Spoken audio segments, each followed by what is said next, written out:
Introduce you and Una and kind of talk about your roles and how you're going to help us today in this demo? Absolutely. So I'm Bill Bentz.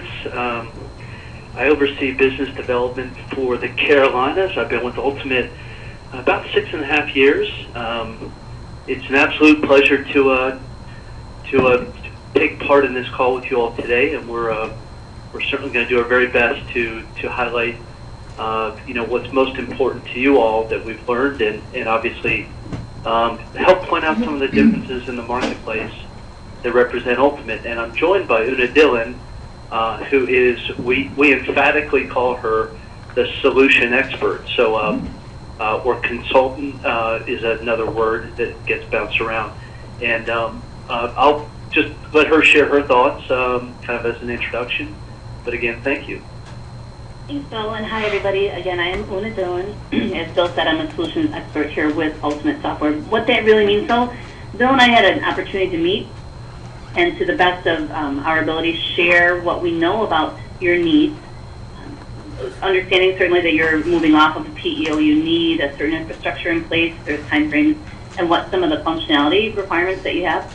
So my goal today is to show you UltiPro, which is the Ultimate Software solution, in a way that makes the most sense, in a way that you'll see yourself using it pretty soon, actually. So pretty casual about that, too. So once it gets to my piece, if I'm going down paths you're not interested in, feel free to let me know.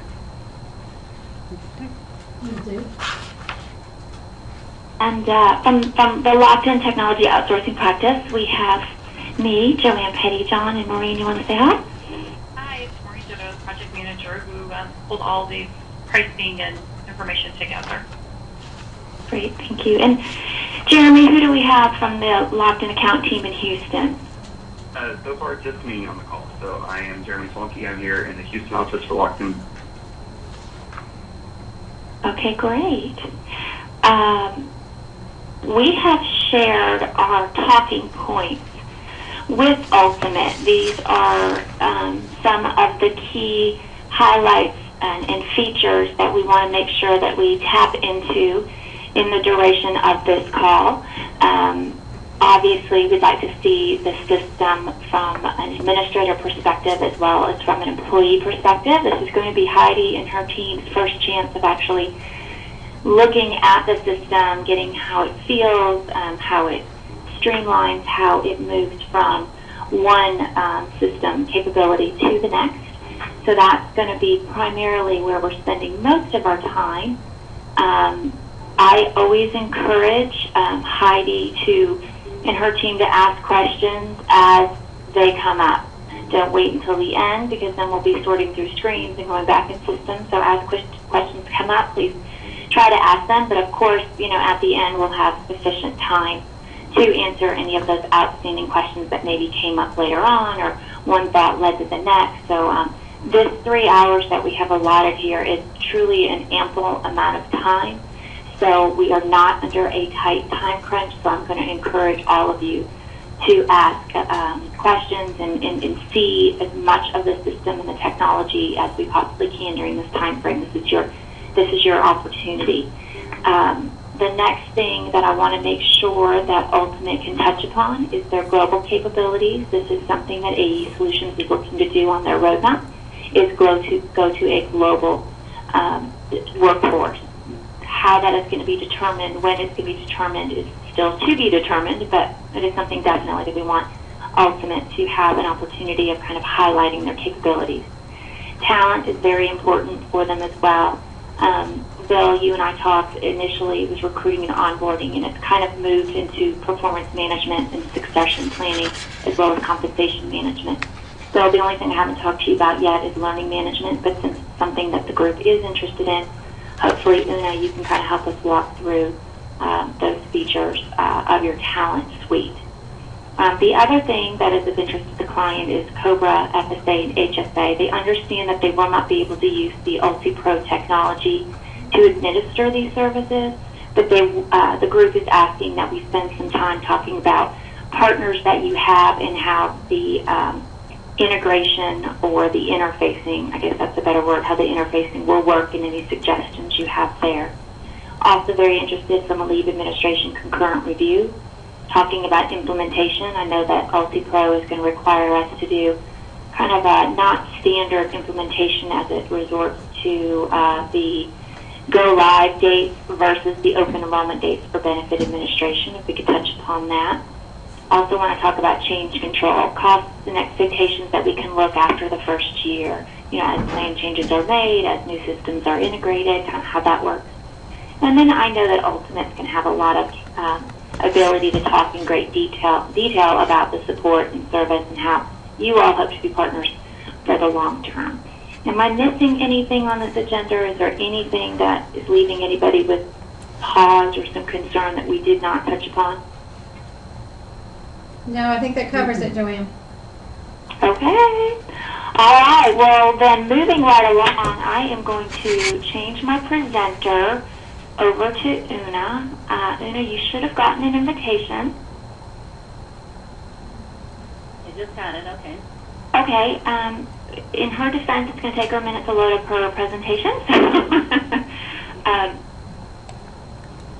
For a second to do that. So are you seeing my PowerPoint page right now? PowerPoint page?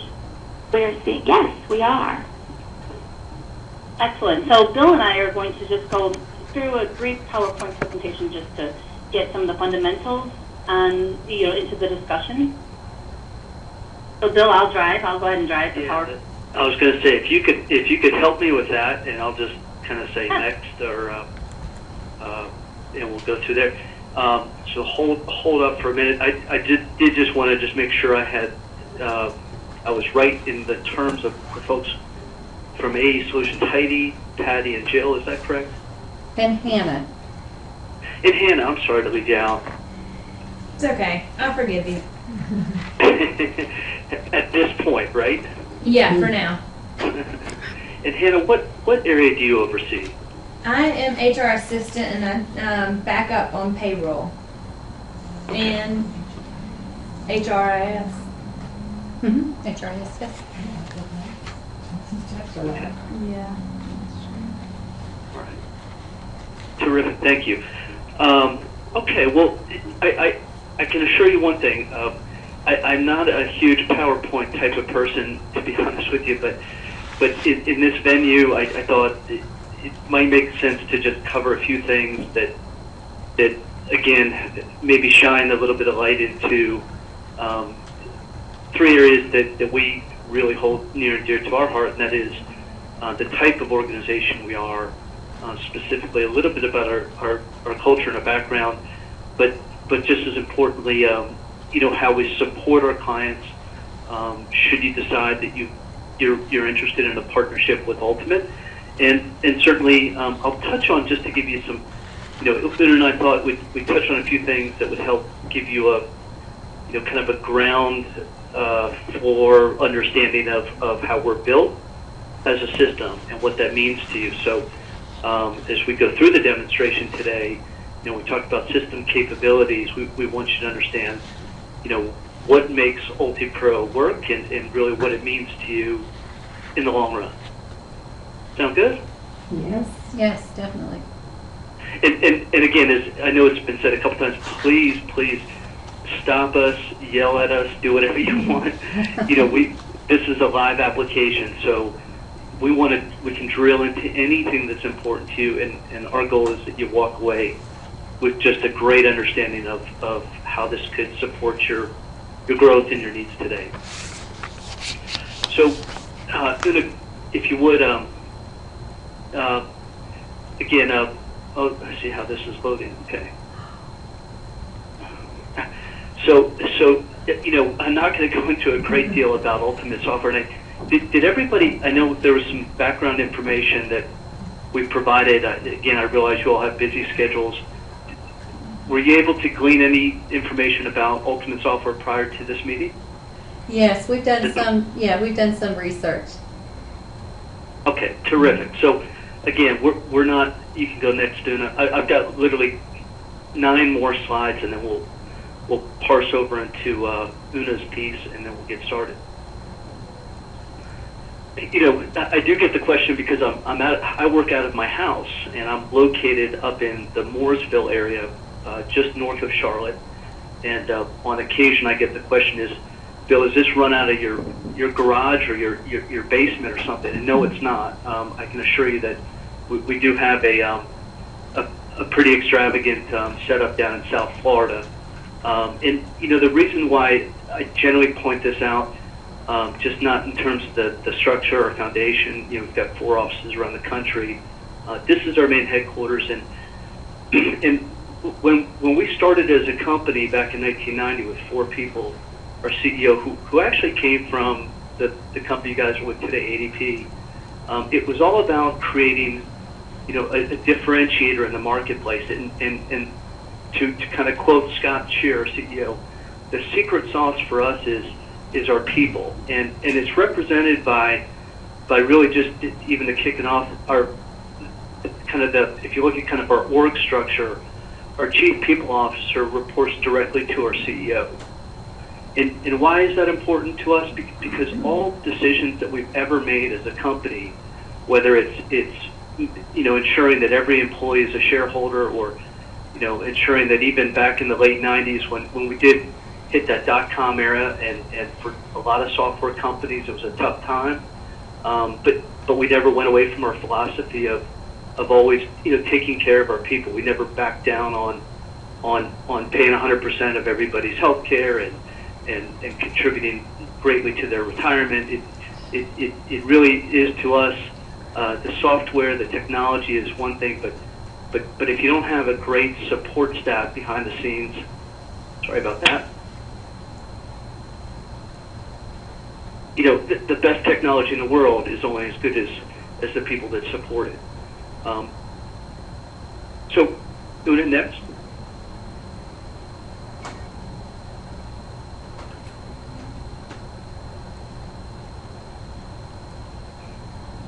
So, you know, again, I know you did some research on us. We don't really tend to, there's a lot of awards and recognition we've had over the years, but probably again, what's most important to us to communicate is again how we're built internally. And if you had a chance to walk through the front door of the headquarters that we just represented, you'd see we just remolded and about 2 years ago the whole front entranceway. It's a big basketball court, and when you first walk in there, the idea is that anybody coming through our corporate headquarters, you know, we want the first impression to be about, you know, what we stand for. And again, it's our culture that we built.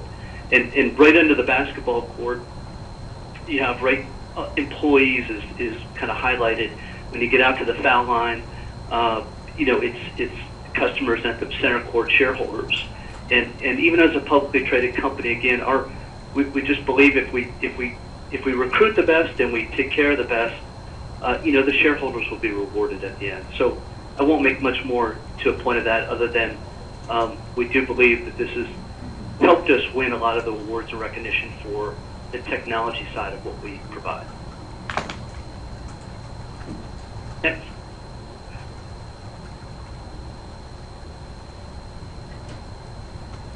And you know, here's where we tend to believe we're a little bit different in the marketplace. You know, right out of the gate, we've always kept you know, today we're about 1,800 and some odd employees, and out of that, kind of in that structure, there's 64 people, 63 others rather, that do what I do around the country.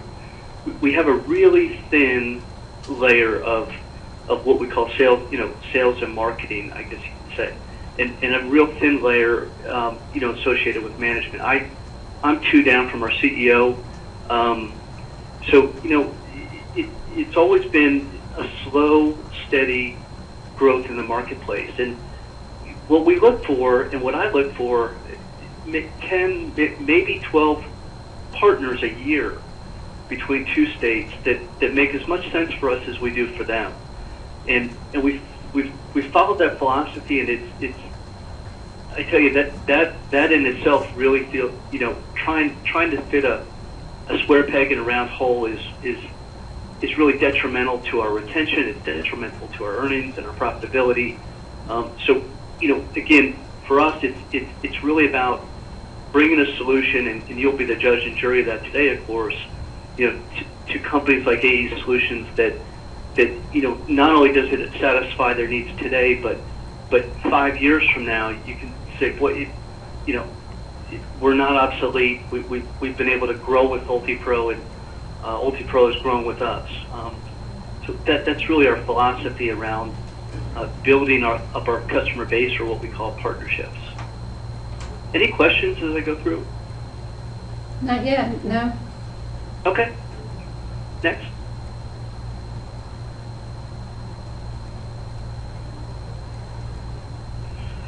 So, just kind of shifting over a little bit to the technology side.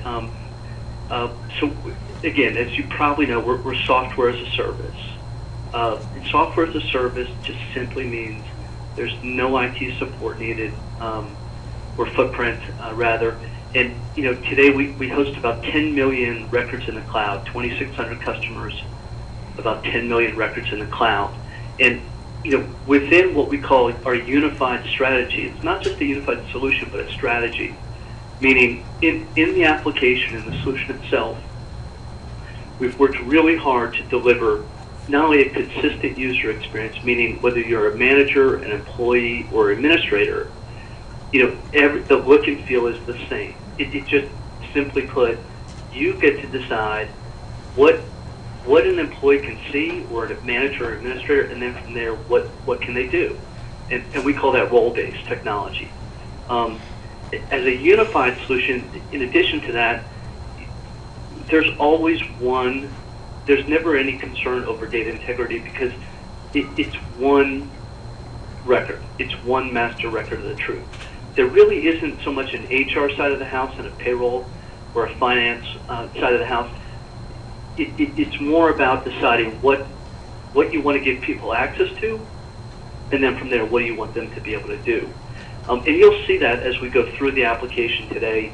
Probably one of the biggest things that we hear back from our customers today more than anything is the ability to access data for better business intelligence needs, whether it's key metrics or statistics, or looking at compensation or benefits expenditures year over year. We get very commonly today, as an example, what's called a human capital scorecard, and as a reference, to us, that's delivering not just even to take a step back, you think, so many companies up through the years and even today still really rely on finance to tell CEOs really how profitable the business is and where the business is going. And we're finding more and more that with HR coming into play, C-level folks want more data on their people. They want to know,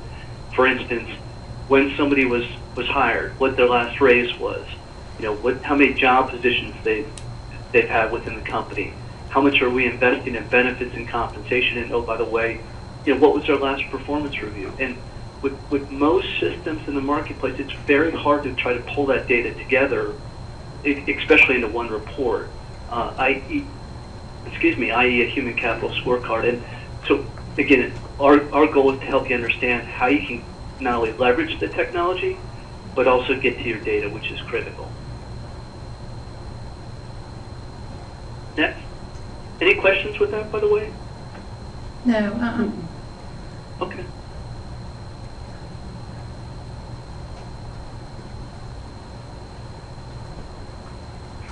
So I'm going to give you one area that we really feel is setting us apart in the marketplace, and there's a great commercial. I'm not a huge TV guy, but this one always sticks out in my mind. There's a commercial from IBM that's been run a couple different times, and maybe you've seen it before. But when we talk about predictive analytics, which is one of the big areas that we're focused on today.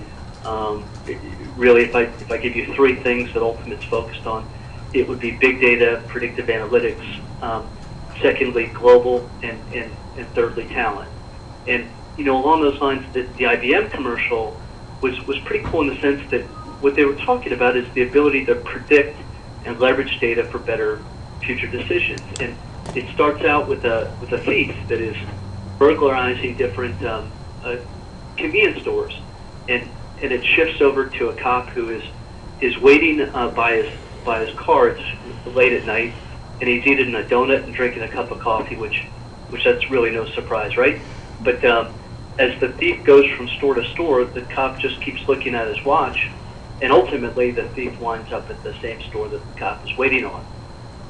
Has anybody ever seen that commercial? No. Okay.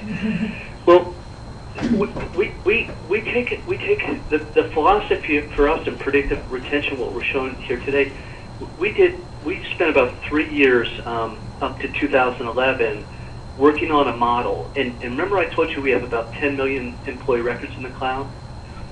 We leveraged that data to be able to pull over 60 different bytes of data that it could be anything from career, education, skills, training, tenure, on down. And we put it into a model. And we did this with one of our customers, the Container Store, allowed us to work with them pretty closely on this. And in 2011, we were awarded through Constellation Research an award for the results of this predictive model. This is included in UltiPro today.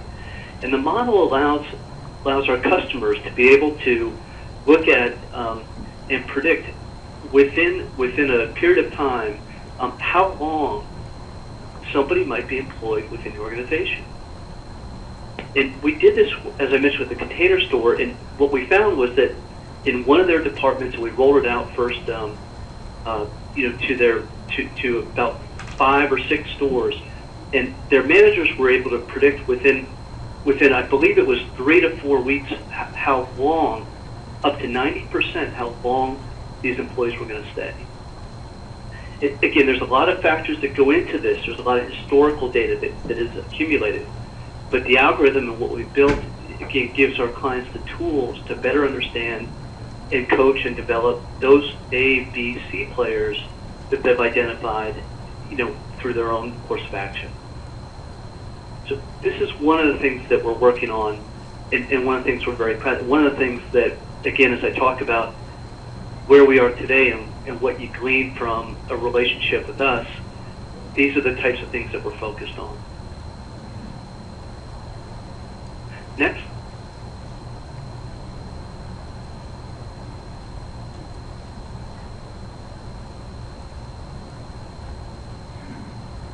Joanne talked a little bit about mobility. I believe that is one of the areas, beyond global and some other areas, but one of the initiatives. We took the approach when it comes to mobility that we're not just going to be a solution that supports one version of a mobile platform. Rather, we took the approach that for any mobile device or pad, that we're going to take an agnostic approach, so that regardless of what your employees or managers or administrators use, they have, again, the ability to log into UltiPro, understand their compensation.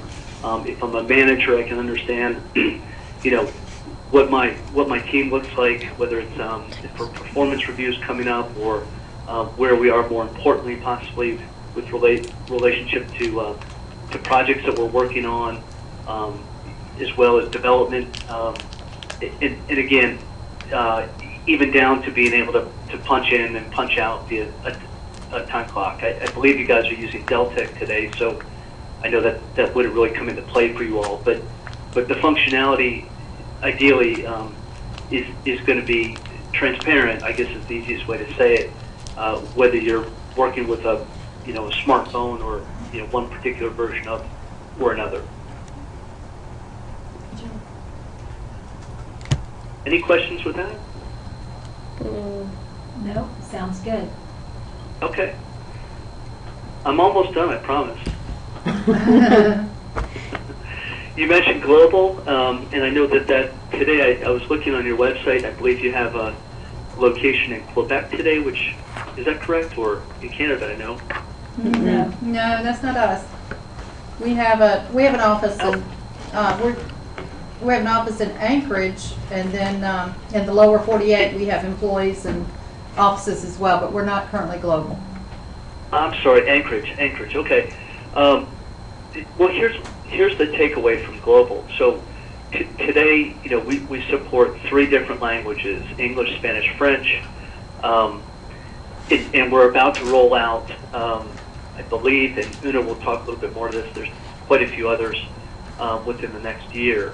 But what we've designed UltiPro, and I mentioned earlier that we've got 3 major areas that we're focused on, which again, big data, global, as well as talent. And for us today, we're in, I believe, 32 countries today, and that's going to only continue to expand. So a lot of what we're focused on from a global perspective is the localization.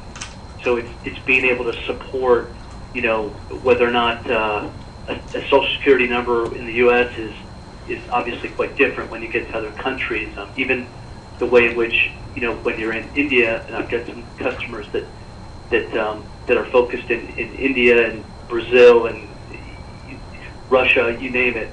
And again, what we find most interesting is the way in which they go about acquiring their talent. So a lot of what we've taken the approach of and what we've been really working hard with today is making that user experience for the candidate not only easy but very informative. As we all know that today it's a war for talent, and the faster you're able to identify and predict those individuals, those candidates, and get them socialized and onboarded, the better success you're going to have. So we'll touch on some of the global capabilities as we go through UltiPro, but just know that today we are a global provider. I'm sorry, this keeps popping up. Yeah. Okay.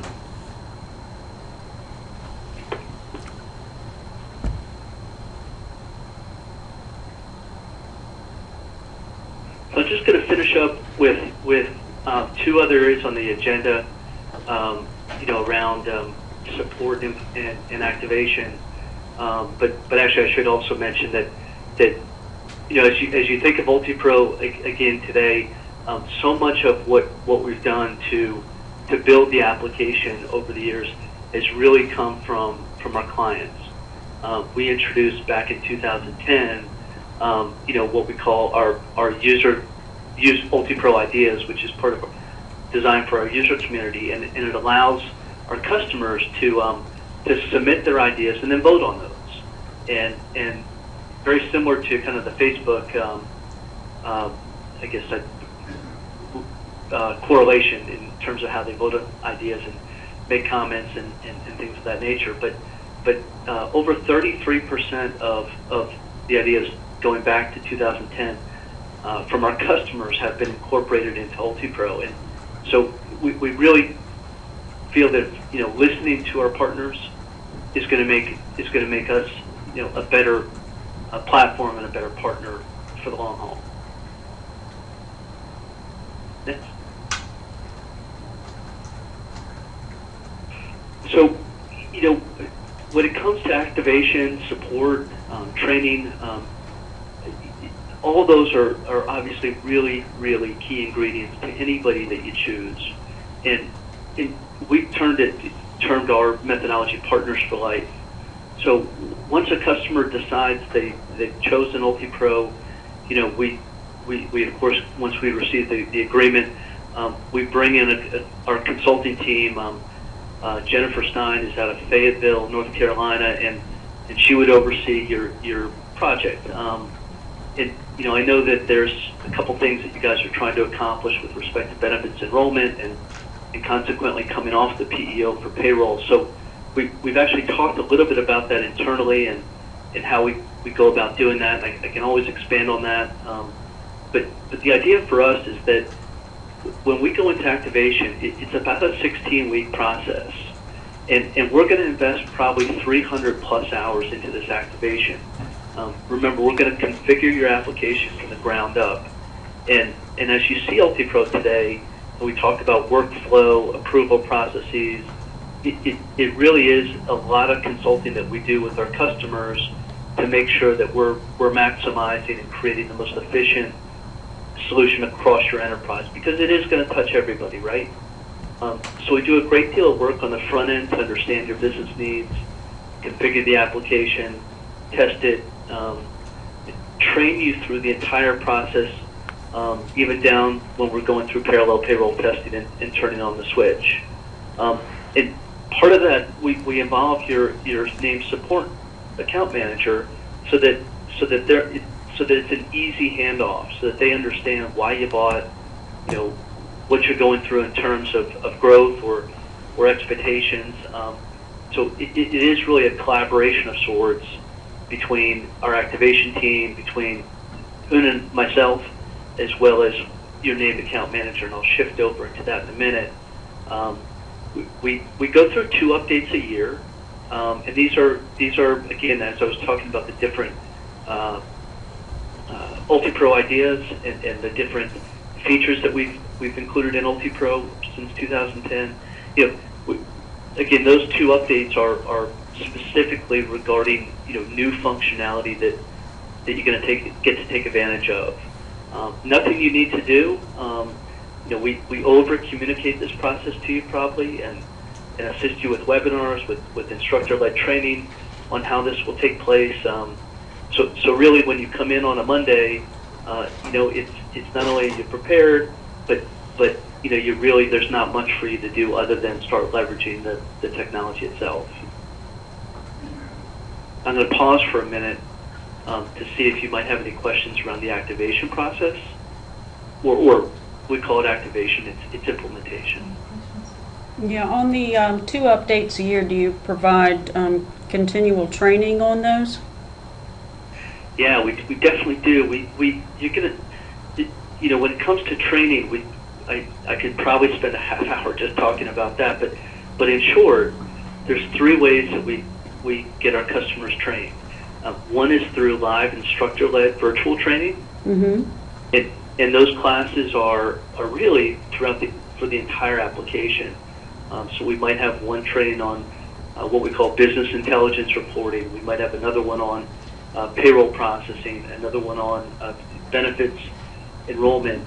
And so we kind of break those down, and we make those courses. Our customers have told us that they don't want to have to hunt and peck around for when those occur. So we standardized how we provide that training for those classes. So as an example, payroll is like every Thursday from 2 to 5 or something like that. So the idea is that again, it's a consistent message to you all, and you can take that whenever you want. That's one form of training. The other form of training is what we call on-demand training. So we'll show you when we log into the application under UltiPro. I believe it's UltiPro Help or Support, but there's a whole list of on-demand specific training for the area of the application that you want to learn about. So rather than having to go through maybe a 3-hour course on reporting, I just want to understand, and take a short 1-hour class around some of the key areas to get myself off and running with reporting. So again, on demand is exactly that. Take it when you want it. It's recorded, and that's what that delivers. There's also, as you'll see in the application on the right-hand side, there's what we call quick tours. And quick tours, again, a suggestion from our clients a number of years ago was to be able to put dynamic help and support for the page you're on. So the ability to, if I'm doing a performance review and I'm a new manager and I haven't had a chance to go through training for that, I can click on the quick tour, and through audio and visual, it will walk me right through how to complete that review, within about a 3 to 5 minute tutorial, and then I'm off and running. Okay. That's a really slick feature. It's great. Bill, would you mind mentioning, I know that you said about 300 hours are going to be on the ultimate side of the implementation of the activation process. Could you help the AE Solutions team understand what their commitment would be, or is that something you're going to get to later on in the presentation? So to answer that question, maybe I should ask is everybody on this call playing a role in the activation of the new system? Yes. Okay, good. So we estimate for the solutions I understand you're looking at about 200 hours from the customer. And again, we obviously understand that you all have jobs to do. This is not going to all of a sudden be a full-time job that you've signed up for. So we really look to understand things like availability and obviously to understand the different roles and what each individual is involved in, and then we come up with a plan. We did that very early on to help you understand as we configure the application and pull data, how that's going to apply to you all. But again, it's essentially over that 16-week time frame. We generally estimate about 200 total hours to the customer. Probably a little bit more from the payroll side, and I say that because payroll gets the wonderful opportunity to go through parallel payroll testing towards the end. So maybe a little bit more on the payroll side, but does that kind of help answer the question, or? Yes, it does. Very much. Good.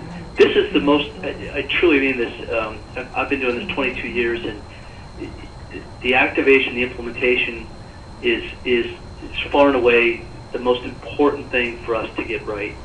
And we never let our customers go out or go live unless they have 100% checked off every piece, whether it's the general ledger that we built for them or third parties that we're testing with, until everything they have agreed is 100% accurate. Because otherwise you're just going to be set up for failure. The last thing I was just going to touch on is just the support model, or I shouldn't say just. It's how we support our customers. And if you just go to the last slide, Una.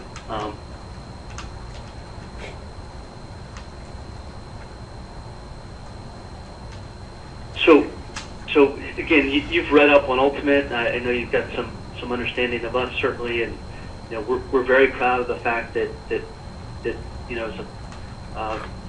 for over 10 years we've never been south of 96% retention, and actually that number is could be a little misleading because 1.5% of that is attributed to acquisitions and mergers. So we really don't lose many. And we really believe, again, just as important as I said the activation is, now it's about the experience. Okay, I'm live, I'm an UltiPro customer, how are you going to help me day to day? So our model is we assign a named account manager dedicated to a solution. And that person, which is really key, never exceeds over 20 clients. I believe the ratio today is 18 to 1. So we really keep that model, very specific in that regard, because again, we want you to, always be able to get a hold of somebody, get your questions answered, whether it's having to do with payroll, HR benefits, or talent. That individual is your liaison into UltiPro. You have a number of online tools. I talked a little bit about quick tours just now. There's other online help that we'll touch on. I mentioned some other areas. Again, for training. You've got a great customer community that a lot of our customers get heavily involved in on LinkedIn. But again, the idea for us is that the account manager serves as your liaison into UltiPro, and they're backed up by a team, or they're on a team rather, of 4. So in the event that individual is on the line, it will roll over into one of 3 other people who have the same exact data and information on your account as that individual does. But I'll say we take customer service uh, so sincerely that we even like to ask and understand what's the best way of working with your organization. Do you prefer email? Do you prefer picking up the phone? Is it a combination of? And we even put in our agreement different severity levels. So if you decide, and we do ask you to submit a ticket. The reason for that is that we have some documentation on when you were looking for support or help, and we'll put the ticket in for you if you pick up the phone and call us. But we always like to document everything so that again we've got something to reference to. So again, that first line of defense is vitally important to us. That account manager is backed by a number of technical specialists.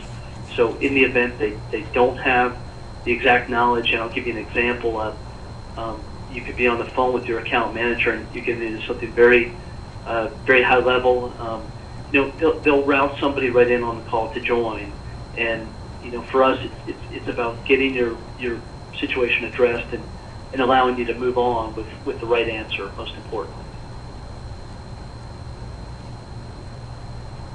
In our user conference that we do every year, we're going into our 7th year. Is hopefully this isn't a turnoff to anybody, but and I say that kind of jokingly, but we do a 3-day user event in Las Vegas at the Bellagio, and it's really developed into quite an experience, and it's grown from over the 6 years. Started out with about 100 clients, and today I think there's something like 2,000 folks there this past year. Texas Roadhouse is a customer of ours. They flew in or rode in on horses this last year to kick the whole thing off. And Pat Riley, the former coach of the Heat, was in there.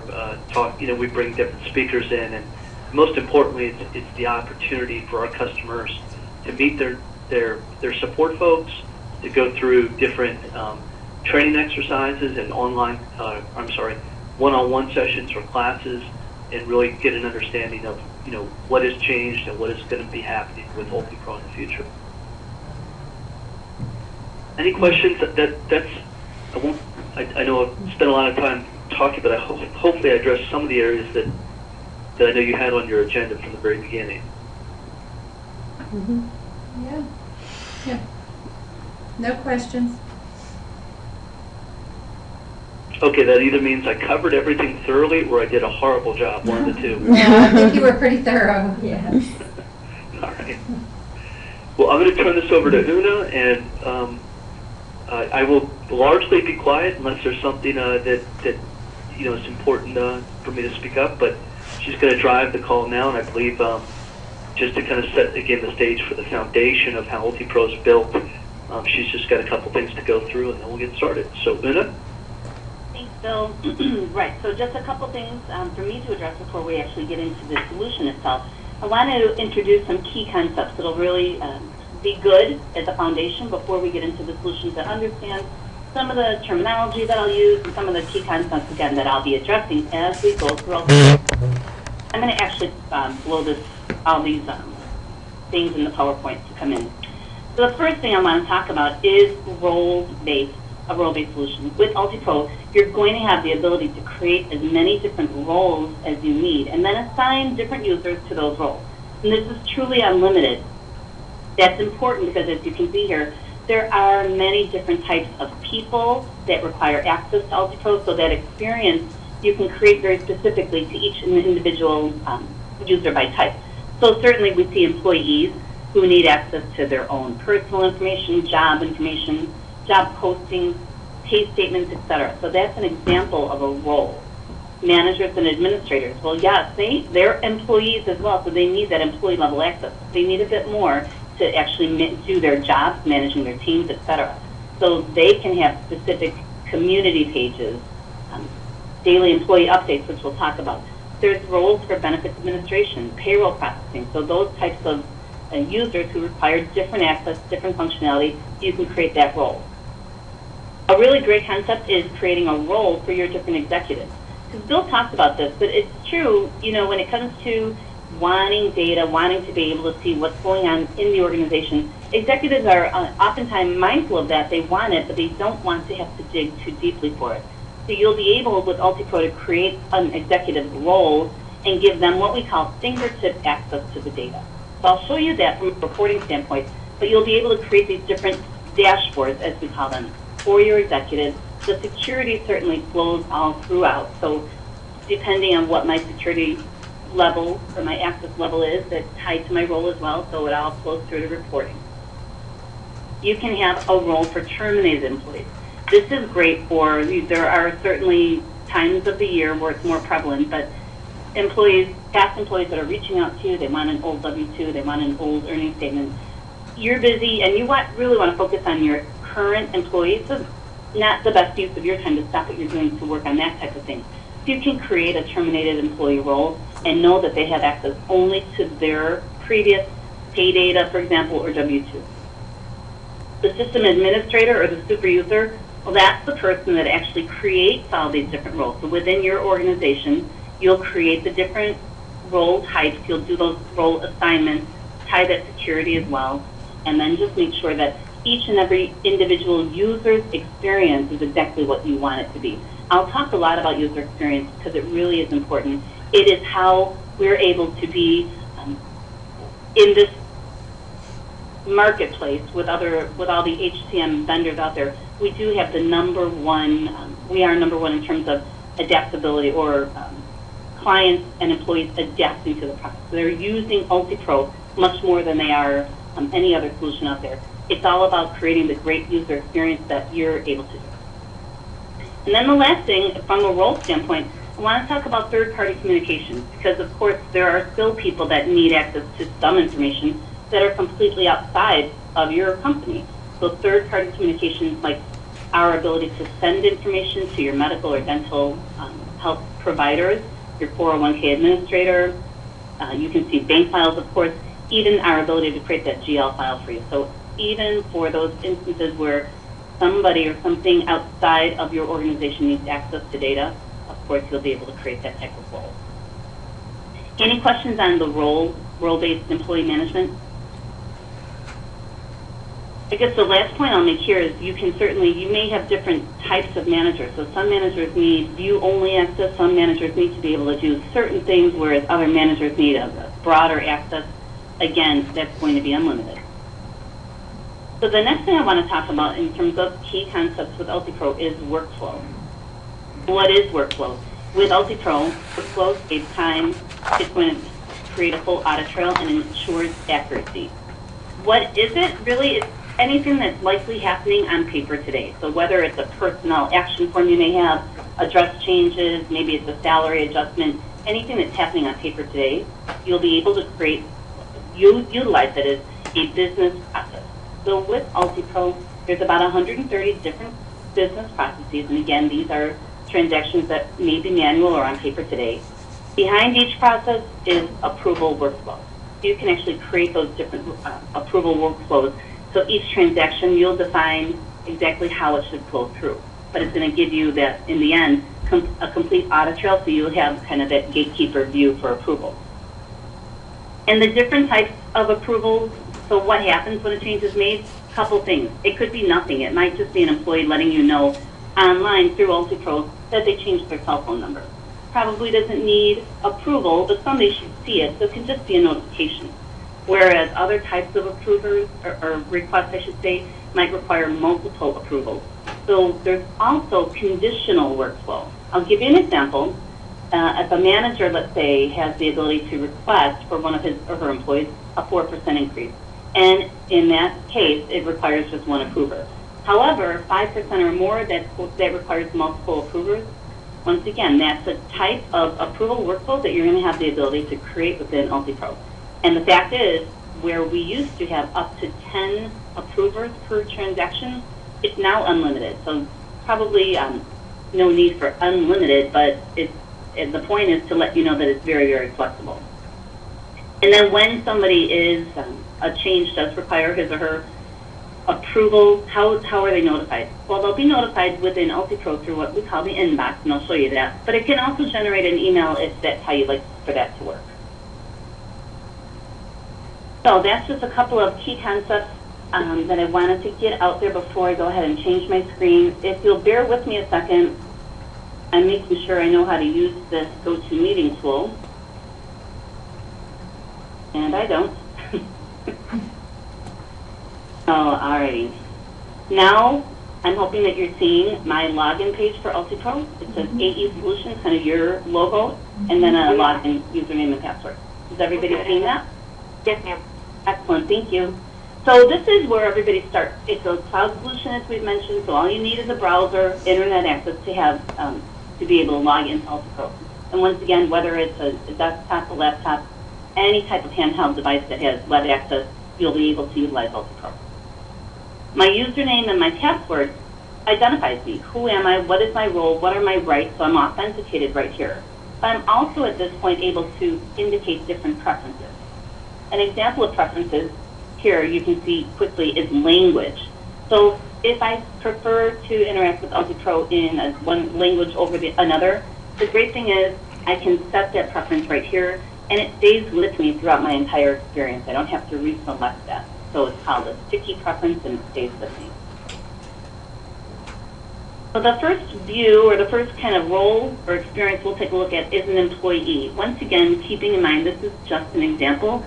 The reality is, with UltiPro, you're going to be able to really define this or design it. The look and the feel, colors, content, logos, this is your tool.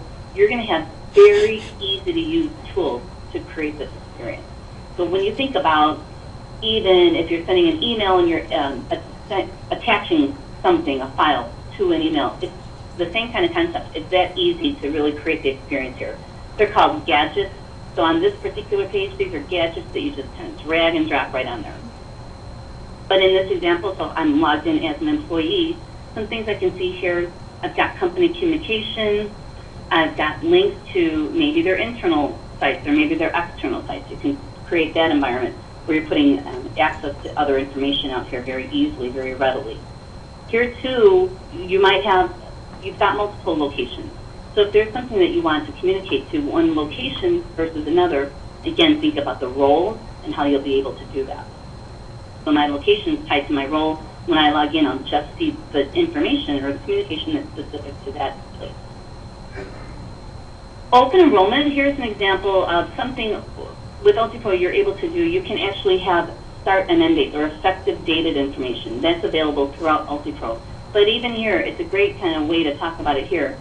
For open enrollment purposes, there's a start date and there's an end date. And you can create the session, identify the start and end dates, and UltiPro will automatically make this available on this home page once start date hits, and then once that enrollment period is over and that end date is reached, it's going to automatically take it right down.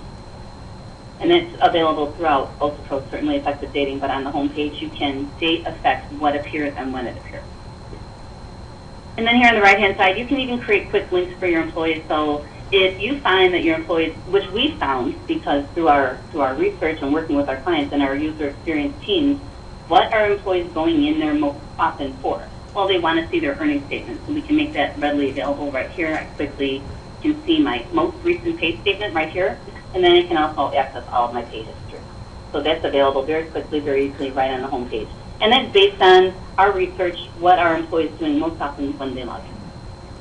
But you'll also see, in addition to my own information for myself, I've got access to company information. So my company, what you're able to do here is make this, of course, this information available, whether it's regular data, company communications, but in this case, in electronic form. You'll have an unlimited ability to manage your forms electronically with UltiPro. Now in this view, we're talking about company level forms, but in the employee view, you'll see you can even manage documents or forms at the employee level, and that's unlimited. So if you're working with a document storage company, for example, today, you can go ahead and convert that over to UltiPro. Last couple of things, you see here the inbox. I talked about the inbox. So if I receive something, whether it's a request for my approval or just a notification, I'll get an inbox notification, and I can also get an email. And then all of my requests are sitting right here for me. But let's go ahead and take a look at myself.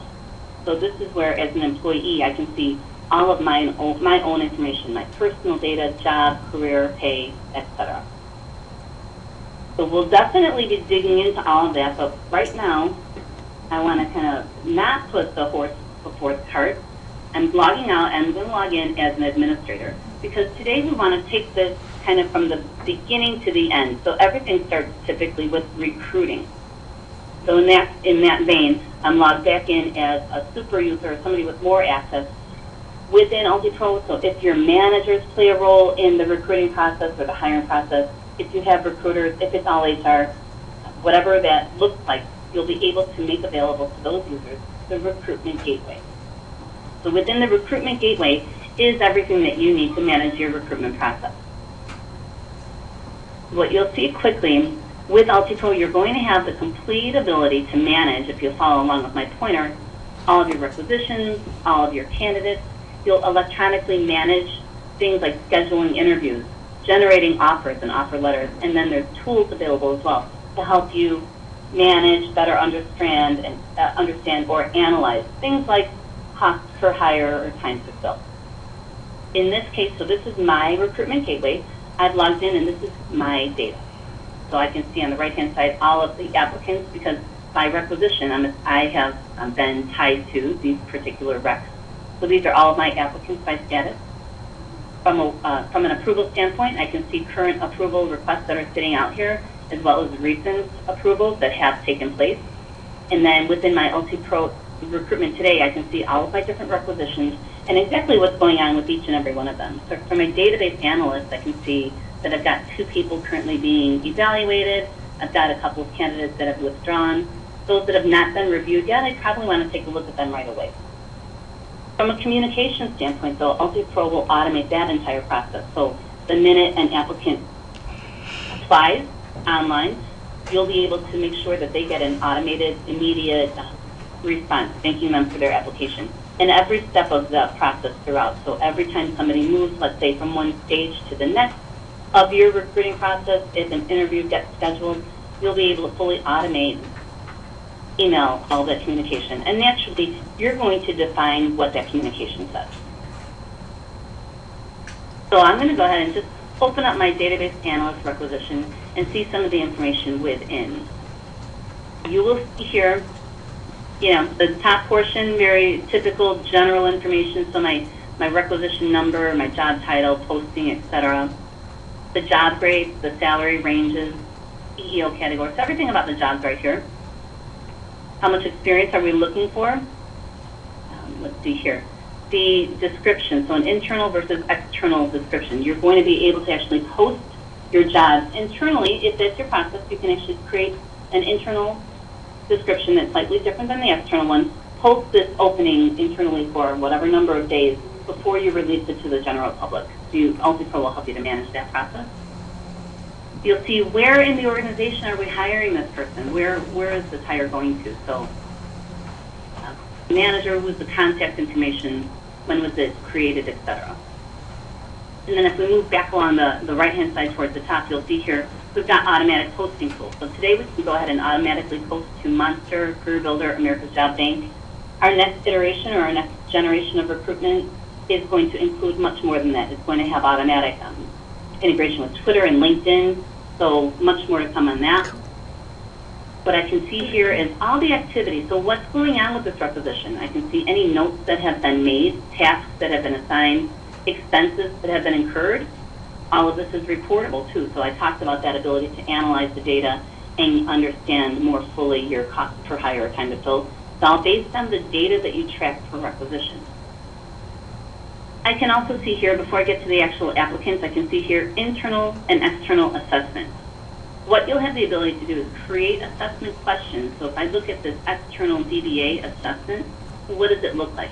What you're able to do is create questions that you'll pose to your applicants, present them in the application process, and then behind the scenes actually score that data. So in this case, for my DBA, I've got a couple questions that I'm presenting to my applicants. Select the degrees that you have, and you'll see in red your scoring. So the more educated or the higher that degree is that the applicant holds, UltiPro is going to score them higher, and that's based on your ranking. So do you have Windows experience? Of course, these are just examples, but know that it's unlimited. So depending on what your job types are, any kind of qualifications or criteria, maybe skills, licensing, etc., that you require, you'll be able to present the questions up front for that. So then as a manager or as a recruiter, when I go into Ultipost and look at my applicants, they're going to be stack ranked based on those responses. Any questions so far on that piece? How long do you think it'll be before you're posting out to LinkedIn and Twitter? How long? Yes. Do you know about when that'll be available? Yes, that's going to be available in 2014, Okay. and we're targeting our first quarter. Oh, great. Okay. Yeah, Yep. yeah, it's pretty much around the corner. Okay. Almost a few, just really, I would say within 6 months of you guys being live. Now, will that be technology that's automatically pushed, or will that be part of the upgrades you were referring to previously? No, it'll actually be, well, it's part of, so it would be part of the spring release, which occurs in kind of the March-April timeframe. But remember, that's the beauty of a SaaS solution. Because it's all in the cloud, you're automatically able to take advantage of these upgrades, if you want to call them upgrades or enhancements. But because it's in the cloud, you'll know well in advance of each release what some of the functionality is. So we always communicate that well in advance. But the day that we turn it on, you'll have access to it. And because they would have the recruiting component of the talent technology, it would automatically be theirs during that, when they push it out, correct? Correct, it would. Great. Okay, And- just want to make sure. Yeah, and I'm glad you asked that because something that I do think is also important to know. Everybody, all of our clients, whether it's Google, or AE Solutions, everybody is on the same platform. It's one platform. It's so when we go through upgrades, everybody gets the same version.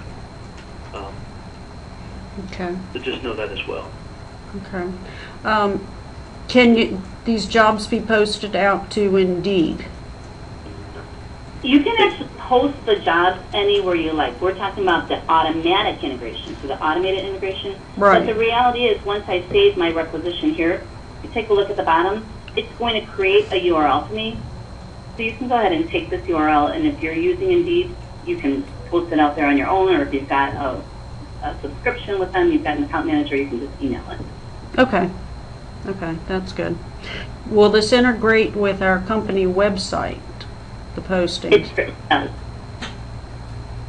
What was that? Yeah, it's actually it's really a seamless experience to the candidate. So when they go, whether they find that job, on Career Builder, for example, once they click on that link, that job posting, it's going to redirect them right to your careers page, and as soon as just pulled up. Now, this is what ours looks like. We obviously use our own technology. So it's a seamless experience for them. They really should not even know that they've gone anywhere, other than your website. Okay. Okay. Yeah. Where you listed Monster and Career Builder, that's if we have the separate subscription to them, or is that included with your recruiting package? It's not. The cost associated with your subscription is not included. No. Okay, got it. Questions on this piece? I'll just kind of finish by, we can see here that I've got 20 applications, so I'll just quickly go ahead and open this up. And that was me adding a new applicant, so I didn't mean to do that. But I'm going to take a look at any of these 20 applications that are attached to this requisition. And you can see here, they're all listed out for me. So the great thing is Ultrapro has done kind of the first review. So if you think about a phone screen, Ultrapro can really eliminate that, because based on those assessment questions and the responses received, again, it's going to go ahead and stack rank the results. So this is listing out for me everybody that's applied to my requisitions. I can see here, I can open up the candidate information, the record. I can open the rec from here.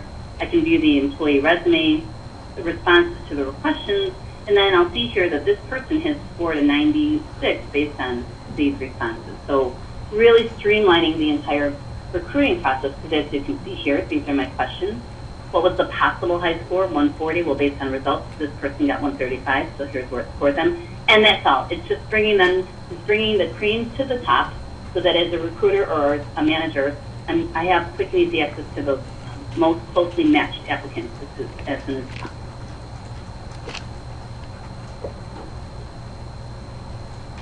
And I can even do, for example, I can take a look at the resume right from here. So applicants can cut and paste or attach their resume. You see it all right here. And certainly that's going to also be searchable as well. So in process, or in that, if you think about the entire process, what happens is now I'm going to go ahead and move my applicants through a recruiting or maybe an interview process and into whatever, or through whatever step your actual recruiting process looks like. In the end, though, after creating an offer letter, for example, which will pull in that job data, it will pull in that salary data, it will pull in anything that you want for it, for example, benefits information, consolidate that, package it all up in an offer letter, electronically send that to your recruits, and then once that person accepts the offer, we start the onboarding process. Any questions so far from a recruiting standpoint? No. One thing I was just going to ask, do you have, I assume managers play a role in the recruiting process? They play a limited role. We do have two individuals on our HR team that are focused on recruiting. So they do a lot of the pre-screening and the work to and then set up interviews with our managers. So our managers are not really using a system right now. It's available to them, but they really just don't use it like we'd like them to. Okay, so one thing that I don't think I heard Una talk about, but it gets asked quite a bit, and we just want you to know that when she was showing you the gateway, that gateway, again, as a role-based solution, that manager is only going to see those requisitions that are specific to them. So they're not going to see everybody's, or again, they might not see the role, of course, that Heidi's going to see. So again, depending on how you want to set that up or give them access, it really is specific just to those requisitions that are important to them. Yeah, as I said, when I look at the gateway, that's my data. So based on my role, what requisitions are tied to me? What am I working on in terms of hiring right now? I'm just seeing the requisitions that I should. Okay. And naturally, the functionality is all there. If you came across a candidate that was a really good fit for the company, but maybe not the job they applied to, you can certainly share that applicant data. You can attach that applicant to a different requisition and start the process from whatever step that you want to. It's all functionality that's in there. So if we had somebody looking at a particular candidate, they could forward the candidate's resume in an email format to one of our managers. You sure could. Yeah. Okay. Again, though, if you want to take it further and you want to give your managers that limited access, you could say, for example, create a requisition and tie it to that manager, attach the requisition or the applicant to that rec, and then workflow it to that manager. Right. Cool.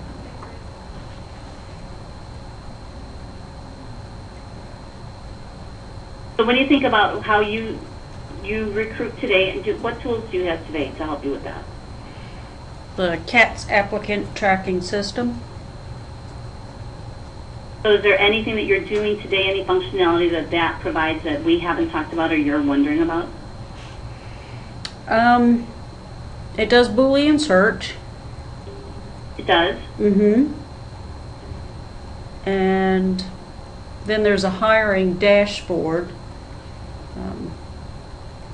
And just some reporting activity as far as, where the candidates came from, that sort of thing. Okay. So dashboard, we refer to it as a gateway. Mm-hmm. Yeah. I really don't see anything else that it does that I haven't seen here. And to that point, too, when we talk about in the next 6 months, there's so much more. I think our recruiting solution today is very powerful as it is, and there's so much more coming down the pipe with that. A lot about global recruiting, maybe having different recruiting practices in different countries. So that is just getting bigger and better as we go on. Does this offer the ability to email directly to the candidates? Oh yes, definitely. Yes. Okay. Excellent. So that next step, oftentimes a gap for a lot of companies is, what do you do in between that week or 2 weeks or who knows how long between the offers accepted and their start date, the employee start date. Oftentimes, like I said, companies really aren't able to manage that too well because it's sort of a void where there's a vacuum and maybe communication starts to flounder. With UltiPro, there's an onboarding solution to really address that.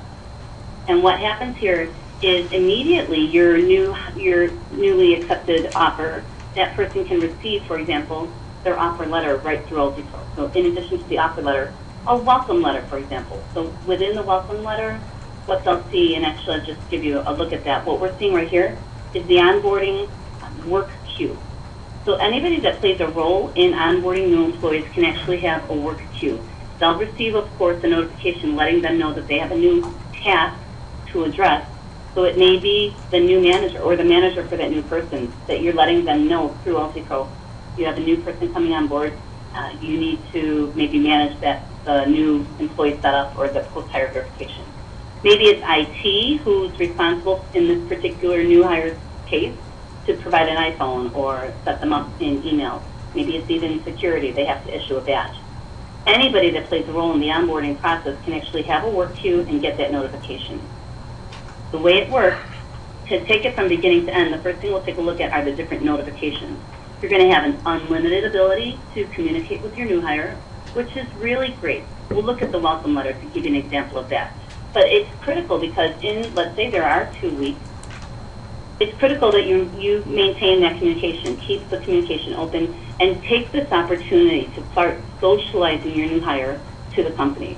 What are our benefits all about? What's our company culture? What are some things that we want you to know so that on your first day, when you do start on that first day, you'll be that much more productive. So in here, you can link, for example, company policies. We'll talk about how you can manage the e-signature, so getting sign-offs on those policies, etc., all through the onboarding tool. So you're automating. Think about your new hire package that may exist today, so a big stack of paper. We can eliminate it all and automate the process with workflow. So that's an example of all the different communications. It's unlimited. If you wanted to have a different welcome letter for one location versus another, one job versus another, it's completely flexible. Now in my case, though, here's my work queue. I can see here I've got several things going on. I've got 7 people currently onboarding that I've got a task to address. We can see here the first thing, the new employee setup. Well, what this is, in that welcome letter, the employee actually gets a link to the onboarding tool that they will walk through and start providing you with information that they weren't able to provide during the recruiting process. Of course, from a recruiting standpoint, all of this information defaults in their name, their address, that type of data. But what were you not able to request? Well, one example, Social Security number. So as an employee, newly hired, I can give you that Social Security number now, certify or verify that it's correct, and very, very easily move through the onboarding process. I-9s, I can sign off on my I-9 document right here. I can read the document right here, check that I am aware of the federal laws, and again, notify you of what forms maybe I'm going to be bringing in. Do I need a translator, yes or no? So all those things that oftentimes that new hires hours in HR on their first day can be eliminated because they're capturing the data up front. From an I-9 standpoint, so I'm letting you know what documents I plan on bringing in on my first day. So of course the A, B, and C lists are all there. This is all legally compliant tools, e-signatures as well. So I'll just kind of go through this. But the address fills in based on my recruitment information, but I can change it if I want. I can provide you with my emergency contact. I can go ahead and provide now some EEO information that you were not able to request during the application process. Best status, can indicate right here disability information. I can indicate right here W-4 instructions. So I can see the W-4 right here. I can read it. I can print it if I want to, but then I can also go ahead and let you know what my withholdings I'm going to have. So I'm claiming one, I've got a little extra coming out, and I'm signing off on that electronically. So that's my W-4 form right there. With UltiPro, really key, it's one unified solution. So this is now starting to create that new employee file, including payroll information. So no duplication of effort. Once that person comes on board and their first day, this record's already complete, and that W-4 information is already in there. You can even, at this point, ask them if they want direct deposit. So once again, really eliminating a lot of the paperwork that is just a byproduct of somebody's first day. Questions on that piece? Questions on onboarding at all? Of course, we can continue talking about examples. There's post-hire verification, signatures. So what you can see here, as a new hire, I can go ahead and take a look at the different documents that may require my signature, and you can capture that information right from here. Do you handle E-Verify? We can handle E-Verify. You'll see right here your E-Verify correct data right here. So as soon as you've moved this person through the process and fully onboarded them, we have direct integration with E-Verify. Great. And how many direct deposit accounts? 99? Yes, 99. That'll cover it. You would hope so, right? I would surely hope so. You never know. It sounds ludicrous, I know, but with Major League Baseball, with all due respect, I think there's a need at times. Good. Great. Is there a charge for setting up new employees, a per person charge? No.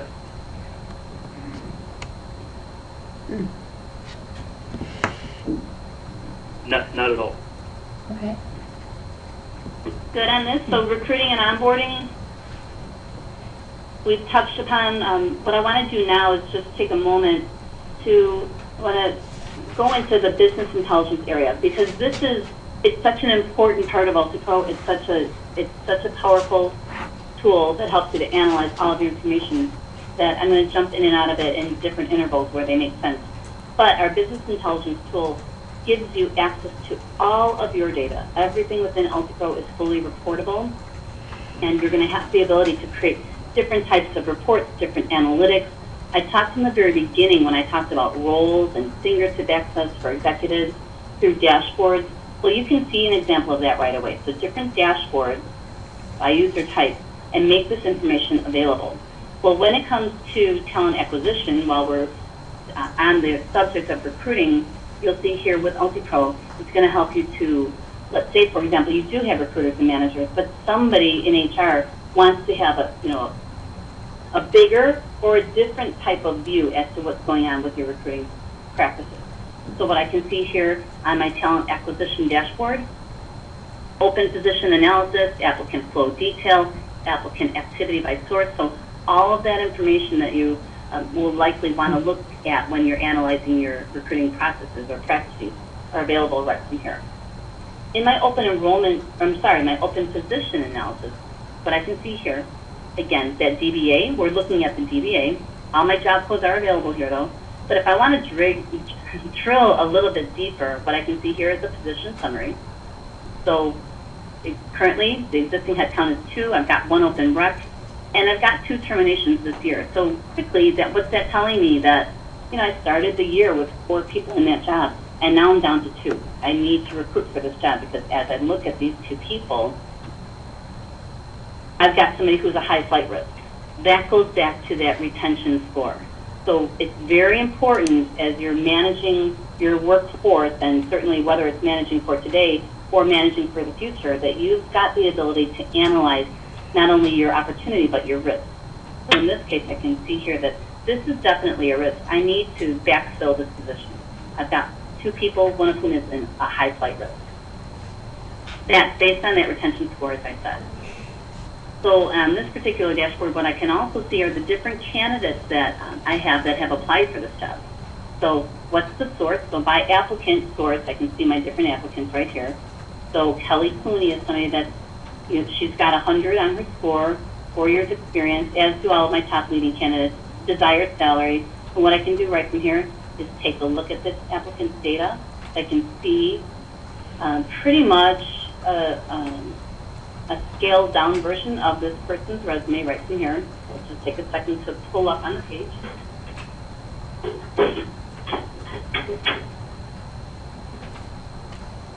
So now I've got this ability to, as I'm concerned about this position, I've got quick, easy access to exactly what's going on from a recruiting standpoint. So I can see the applicant information right from here. If I go back, and let's say because you are in multiple locations, and as potentially you grow or move into other areas within the country, you'll want to be able to say, for example, look at the address, and now I can see for all of my applicants, where are they physically located? So do I have enough people in my talent pool to fill, let's say, a new location that you may be opening up? So it's simple by utilizing or leveraging Google Maps, but it's important because this is a web solution that gives you that ability to create these different types of reports with these different types of views.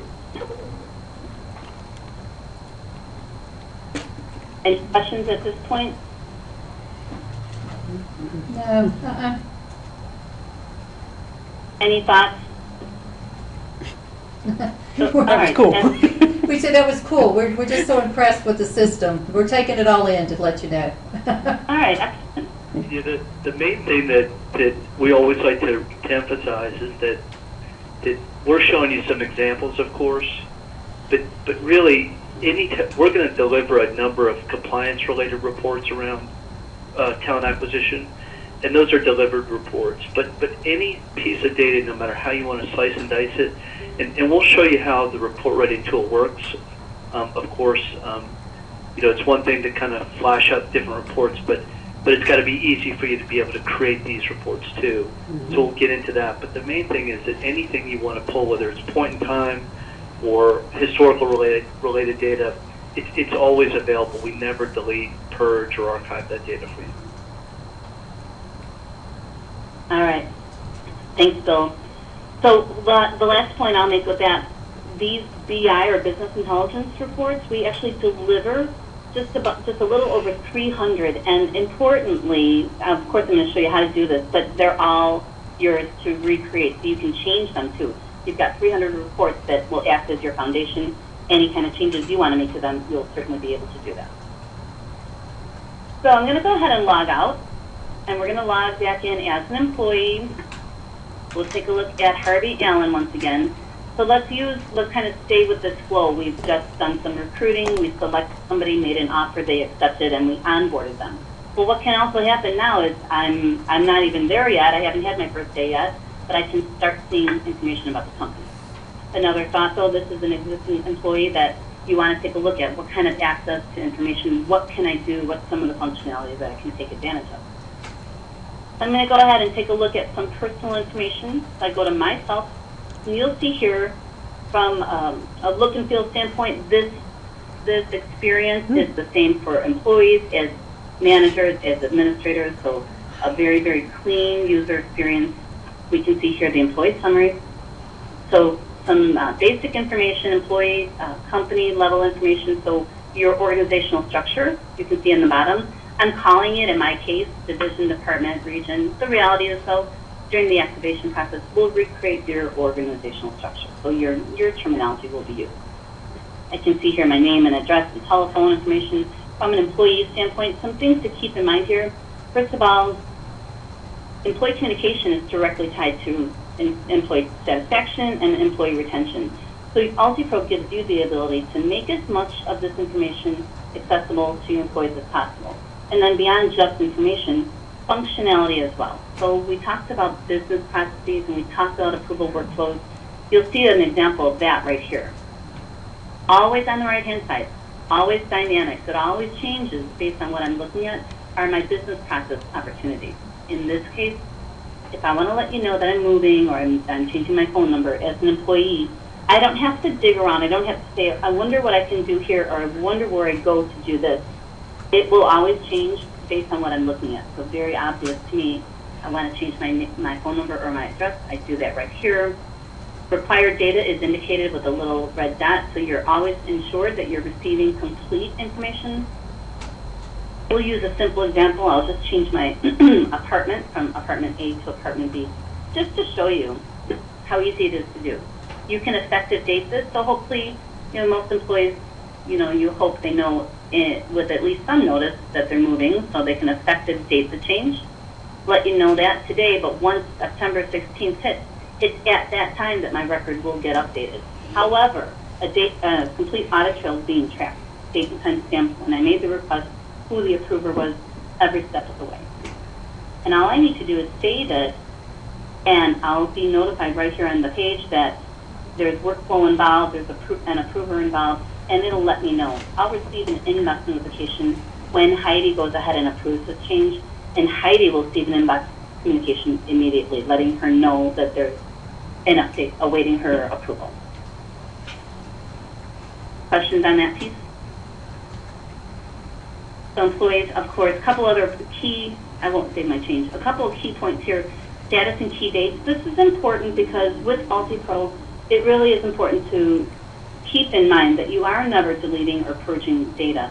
So you're going to have complete information on all of your employees from an analytical standpoint, but also in this case you can see if you have any employees that, let's say, left for a period of time and then came back, UltiPro will enable you to maintain that one single employee record, so one unified record for all of their information, and you're simply tracking the different dates. So I've got my original hire date, maybe my last hire date, seniority date, retirement. All of this, of course, is reportable.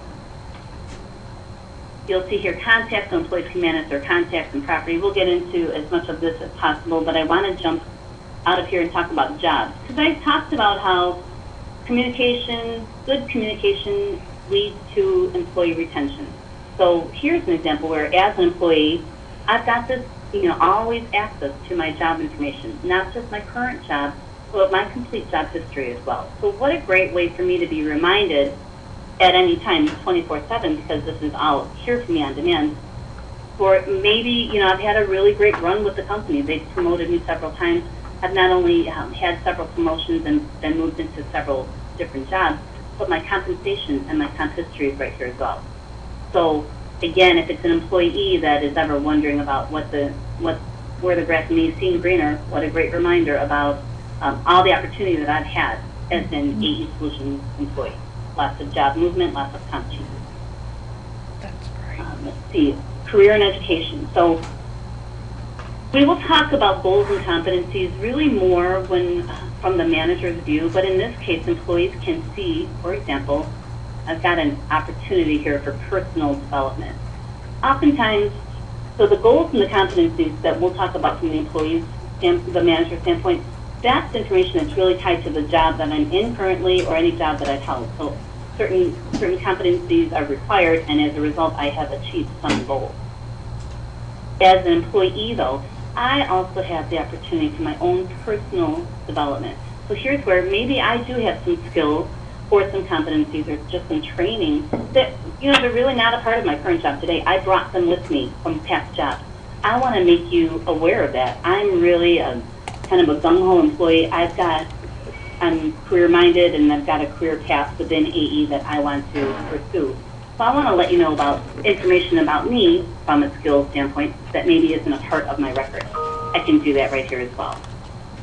Managers, of course, will have that ability to see this, but in my case, I want to say that I have a plan to increase my leadership abilities.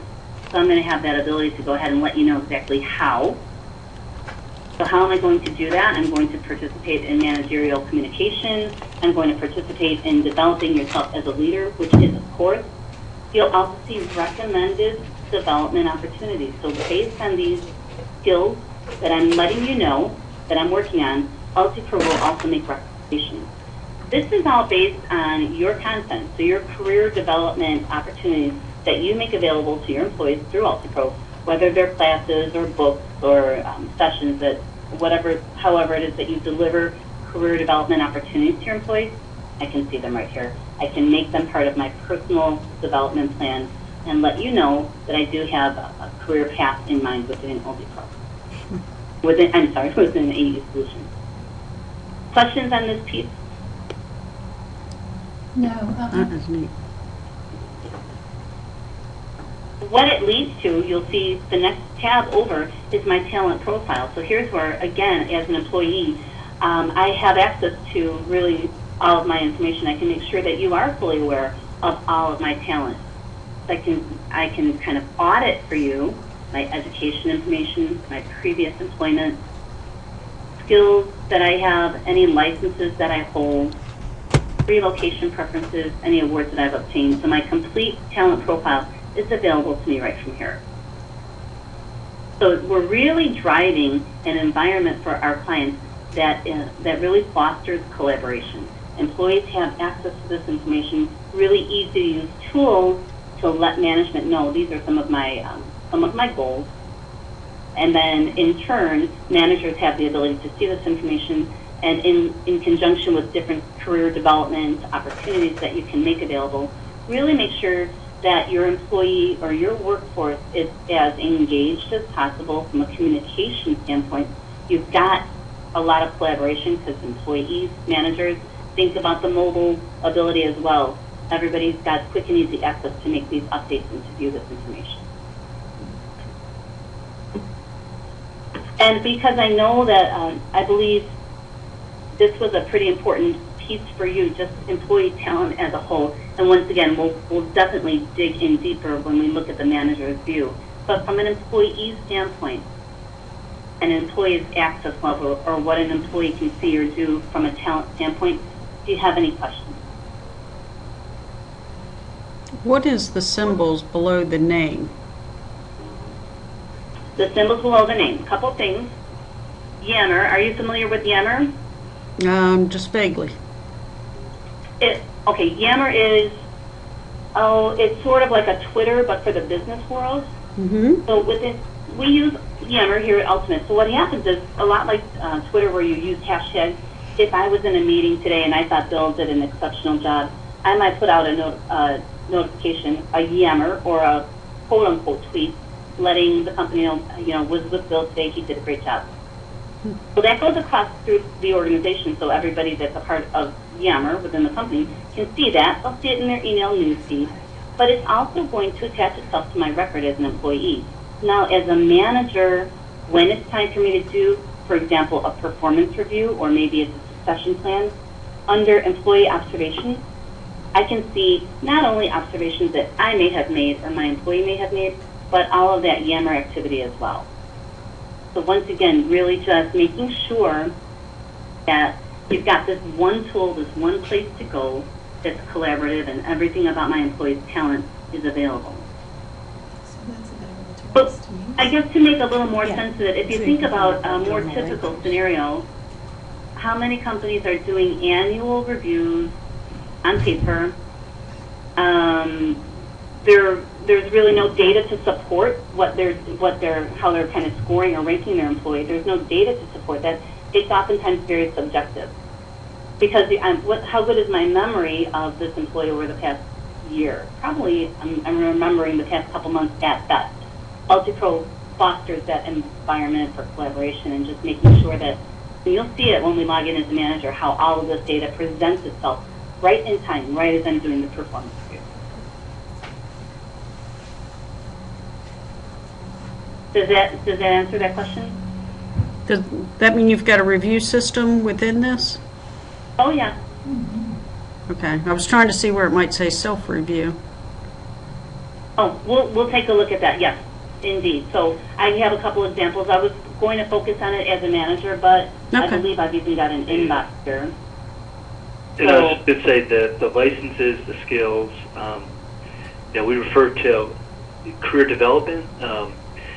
Much of that information, again, I know we spent some time in recruitment, but again, a lot of that profile, what our clients generally do is, if you capture that in recruitment, right, that's going to all flow over and populate a lot of these tabs. So again, you can use this as an opportunity for employees to be able to do that once they commit to AE Solutions, or again, you could also capture a lot of this on the front end through recruitment. We just didn't go through everything. We did more of a high-level overview for you in recruitment just for sake of time. Oh, sure. Right, so all this talent data can be part of the application process, and again, it's going to translate into the employee record as soon as you new hire them. That's great. And you'll see, I think I'll probably talk more from the managerial standpoint, but I always point out, or we do when we're talking about licenses or tests, because I know you asked about an LMS system, learning management system. So you can have all types of different reminders or alerts within UltiPro. So maybe a driver's license is coming up on expiration, or there's a test that again all employees or certain departments need to take. So there's a lot, almost on every tab, so to speak, you can have a different type of alert set up to notify you of something ongoing or upcoming. The one thing about an LMS learning management system is that what we don't deliver content. So if you wanted to, we partner with a couple different LMS systems where the integration is built, and if you think of kind of how that might work, again, all the career and education is being captured within UltiPro, right? But now it's time for me to go out and take the actual test. So what you can have is a link that is embedded within UltiPro that would provide easy access into that content through the LMS provider. So once the employee logs in, they see that upcoming test or review, they click on that link and it takes them out to that content that they need to take, and then the results can come back into UltiPro and be captured under career and education so that you can report off of it and understand where they are or what they've completed. Okay. Yep. Does that make sense? Yeah, perfect sense. Okay. I thought I'd take the opportunity because I know LMS was on your agenda just to make sure we touched on that. Yeah, Yeah. that was great. Thank you. Okay, sorry, Anna. No, thank you. So we'll kind of finish up the employee experience here. We talked a little bit about pay already, but you can see here I see my past pay, my year-to-date summary. Things I can do here, I can add direct deposit. I can let you know that I no longer want paper. I just want to go completely online for my pay statement. So those are some of the business processes here. Pretty straightforward. We'll look at benefits information. So what this is, as an employee, when I log in and go to my benefits page, I can see all of the benefit plans that I'm currently enrolled in. Now, from an activation standpoint, what we do is build out all of your benefit plans. So even if there's eligibility, for example, certain plans that are accessible to full-timers versus part-timers, or even by location, my eligibility is determined by UltiPro. So I'm just going to see here what I should. These are all the different plans that I am currently enrolled in.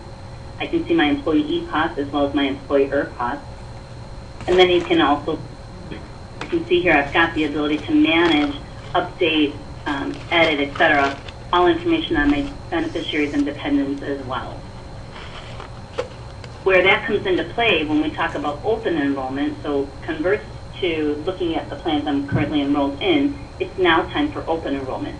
With UltiPro, you'll have the ability to create as many different open enrollment sessions as you need. Again, there's the begin and the end date. And as an employee, once it is available to me, I'll just go ahead and go through the process. Here's too, it's very important that you realize this is, again, just an example. So the order in which the steps I take, the order in which they are displayed, that's going to be determined by you. The content, so graphics, additional verbiage that you want to provide, links, etc. You're going to have complete ability to make this open enrollment experience what you want it to be for your employees. But to use this example here, you'll see, again, I can just simply step through it, or I can use the arrow keys to be walked through it. I can go ahead at this point and maybe update or change or verify my dependent and beneficiary information, which we just saw. And at that point, I'll be able to go ahead and go through the enrollment process. Now, what I have available to me based on my eligibility is a PPO and an HMO. It's letting me know that currently I'm enrolled in the PPO. My options are PPO or HMO. I've got all my different coverage levels, so there's no limit to the number of plans. There's no limit to the number of different levels. And then because this is unified, what happens as I go through the enrollment process, several things can happen. We can take this information and electronically send it to your provider. Certainly once the date hits the effective date for this new enrollment, if there's a change to my deduction amount, it's an automatic update to my payroll record. So there's nothing further that you need to do. But as you'll see, again, further information, like in this example, whether I'm linking my employees out to the provider site or I'm providing a PDF link to the summary plan description, it's all available. You can take advantage of all this real estate on this page right here. As I'm making my election, let's say, for example, I'm halfway through the process and I realize I want to consult with my spouse. I don't want to complete this. Well, I can go ahead and save it as a draft and then pick up right where I left off. So I don't have to start anything over. I can go home tonight, log on to UltiPro again from my iPad, right from my couch, complete the process. And the elections that I have made previously are going to be available to me. So again, I'll just walk through. I go from medical to dental, for example, whatever plans that you provide, the employee can just simply walk through the process. In the end, though, I can be presented with a confirmation page where I can do a review. I can take a look at all of my changes, so my current cost information, all of my different plans that I have changed or kept the same are all displayed to me on this confirmation page. My current benefits, my new benefits, totals, any plans that I may have declined will also display to me right here. And I can print this. So you can get out of the business of printing confirmation pages or whatever it is that you do to get your confirmation information to your employees. It's all going to be available in this self-service model. Now I imagine you've got some questions here. I think it seems very straightforward. Or we're doing such a good job that you don't even have to ask, right? It's like, Yeah. That's right.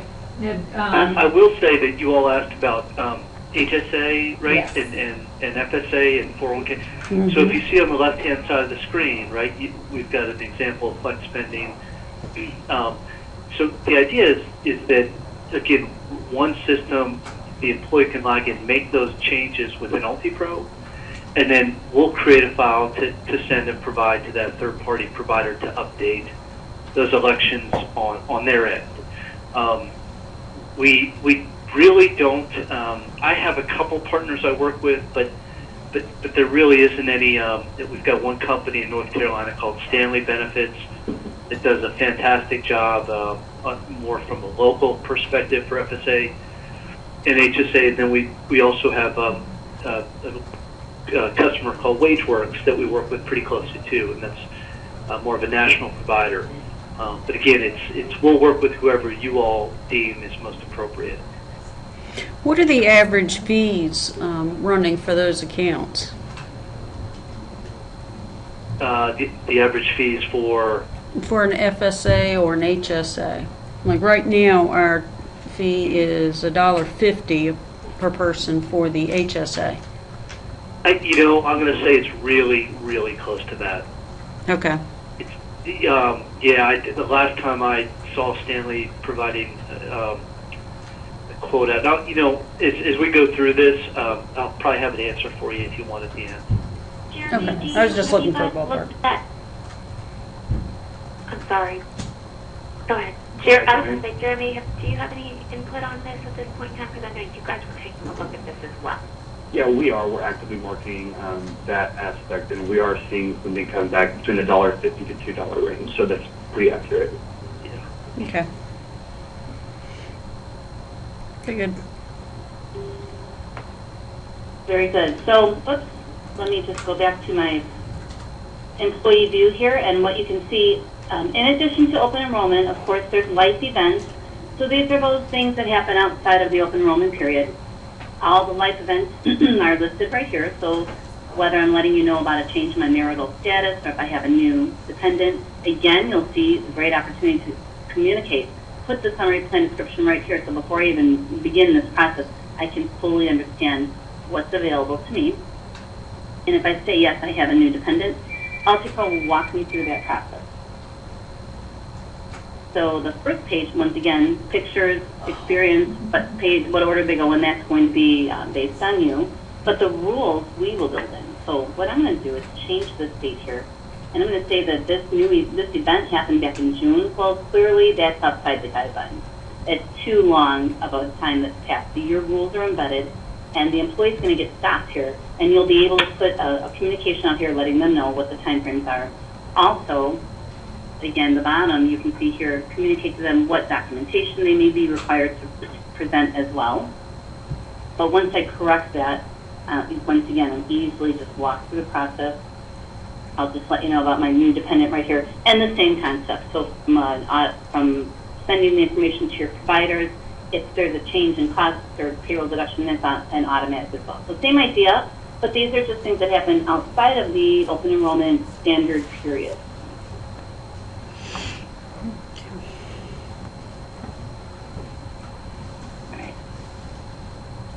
So any other questions from an employee access standpoint, the employee experience? We talked about all the personal information, jobs, career development. We're not talking about time, so they won't even see that. Payroll. Sorry? If an employee forgets their login, username or password, how is that handled?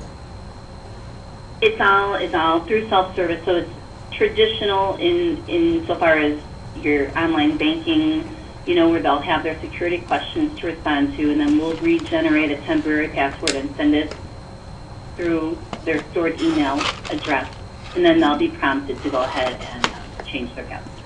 Okay.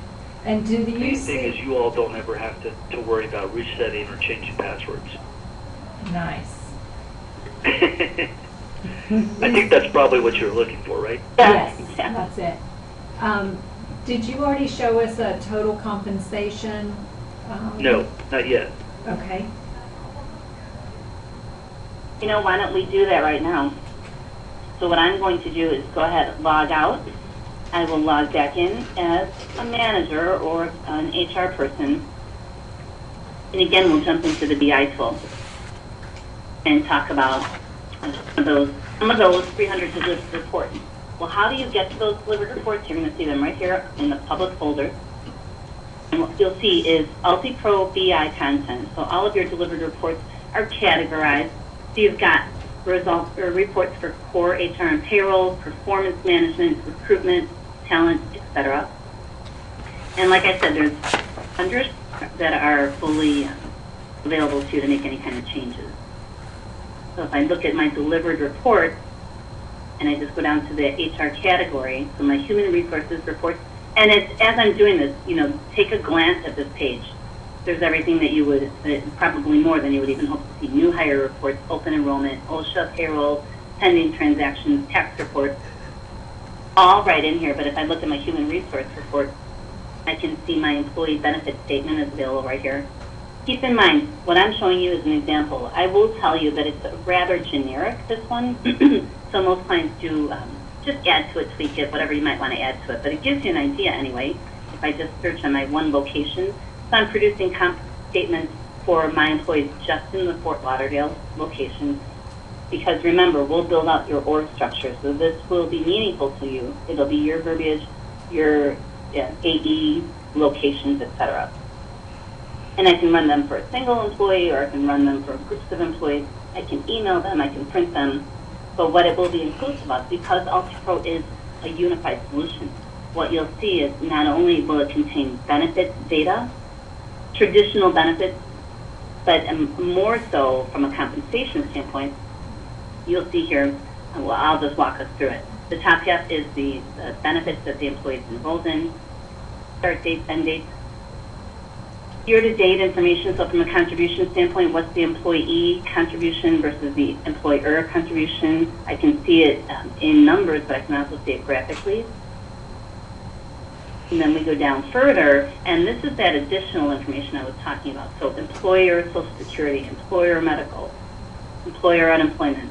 So what does this do to my actual salary or my compensation, that is? It changes it up. So I can display to the employee what their true compensation is from a cost standpoint. Now, can an employee run this from their login? to see it? You can push it out. You can push it out if you want to. So you can create a role that has just access to this one report for your employees. Okay. So let me even expand on that. What again? And I know there's a little bit of a concept that we haven't fully gotten into around reporting, but what a lot of my customers do, they like to get these in their employees' hands, either at times of review or, maybe even quarterly as a reminder. So when it comes to business intelligence reporting, you can set up any different report and schedule it. And when you schedule it, you can schedule it to groups. You can schedule it to, in this particular question you just had, to all employees. And when you set it as a schedule, you can have it go out again, maybe once a quarter to all employees, and it'll come to them in their inbox. Likewise, you could also have maybe either managers or executives that hey, every Monday I want to get a update on overtime and where we are, related to overtime. So that might be a report that goes to a manager's dashboard every Monday at 4 o'clock, or possibly it's a CFO that wants to understand, what trends in compensation are happening. I've got a board meeting every Tuesday at 5, once a month, and I want that report, Monday afternoon. So there's a lot of opportunity when it comes to trying to get this data into others' hands, and that's typically how a lot of our clients approach it. Does that make sense? Yes, that's good. Mm-hmm. Okay. Okay. Well, now that we are logged in as the manager or a manager, I want to talk about some of those manager tools that you can make available. So again, because I'm more of a super user, I'm not only a VP in HR in my example here, so I have full access to things like talent, system administration, recruitment, etc. I also have a team of people that report to me, so I need to be able to manage that team as well. So for that, I simply go to my team. And here is where you can see how your managers can have access to their employee data and have access to some of the tools within UltraPro to help them with that employee management. So first off, I'll just go to my employees and do a quick search. I can search on name, number, really anything I want, job, department. But if I just do a straight out search, I'll see everybody. So we'll continue to work with Harvey Allen, that same employee, but I'm his manager now. So my view is a little bit different. My tools are a little bit different, but the look and the feel and the flow is quite the same. So it's a very fluid solution in terms of that user experience. I can see my employee summary information, of course, my employee's name and address information. You'll see what some of the things that change, though. If I, as a manager, look at this employee's job, I've got additional tools. So the right-hand side, which always plays for me, my dynamic business processes, what do I have an opportunity to do here? Well, I can either edit this employee's data right here, or I can use a business process to do that same thing. So if I use a business process, for example, to say I'm changing this employee's salary, or changing the job and salary, UltraPro will walk me through that process. And the, the approvals behind the scenes are all dependent on you. You'll create that experience. I see on my change form here, so we're getting away from paper, we're automating it, we're making it all flow through electronically with UltraPro. The first thing I want to do is indicate, again, that effective date. So I'm going to go ahead and say that this is not going to even take effect until October 1. So there's plenty of time in between to plan for this. The reason for the change, these reasons within these drop-downs, they will be yours. You'll define these. You'll just see what you want to see. But you're also showing the manager right here which of these fields is required. So you're making sure you get all the proper steps. The salary guide for this person or this employee's current job will display for me here in the salary guide box, showing me also the min, mid, and max. And now I've got the opportunity to actually create or request this new change. So whether I'm indicating or requesting the change, a percentage or a dollar amount, UltraPro will prompt me. It's going to go ahead and do that conversion for me so I can see my employee's current pay, and based on that 5% increase, what that new pay is. So really easy. I just kind of enter the information. I say next, Now I have the opportunity to, for example, maybe update or change this employee's next salary review date or performance review date, or even the type of review that's going to take place. I can do that. It's not required, so in this case, I'm just going to move forward. But what I'll see in the end, of course, is what's going on with this request. First of all, I can see who the approvers are. So this request requires approval. It's going to show me again who those approvers are. But I'm also seeing a warning. So it's letting me know that this hourly rate is greater than the maximum for that salary guide. You'll have the ability to create this experience as well. So do you want to warn the manager? Do you want to restrict them and make it not even possible to go outside of the range? Those are rules that you can create. In my case, it's just a warning, so I can go through with this request. But in reality, it's probably time for me to move this employee into a different job that is of the proper grade. So we're notifying you of that as you go through. So some planning probably has to start taking place. And now before I move on, I can see my request here. I can look at all of the fields, or I just want to see a quick refresher. Just show me what I changed with this request right now. So I'm just seeing what I changed. And then once I save it, again, it's going to go and it's going to inbox Heidi Baha, and it can also send her an email. But the entire transaction will be date and time stamped. So when Heidi does her approval or denial, that too is date and time stamped. On that piece, any questions on that piece? No.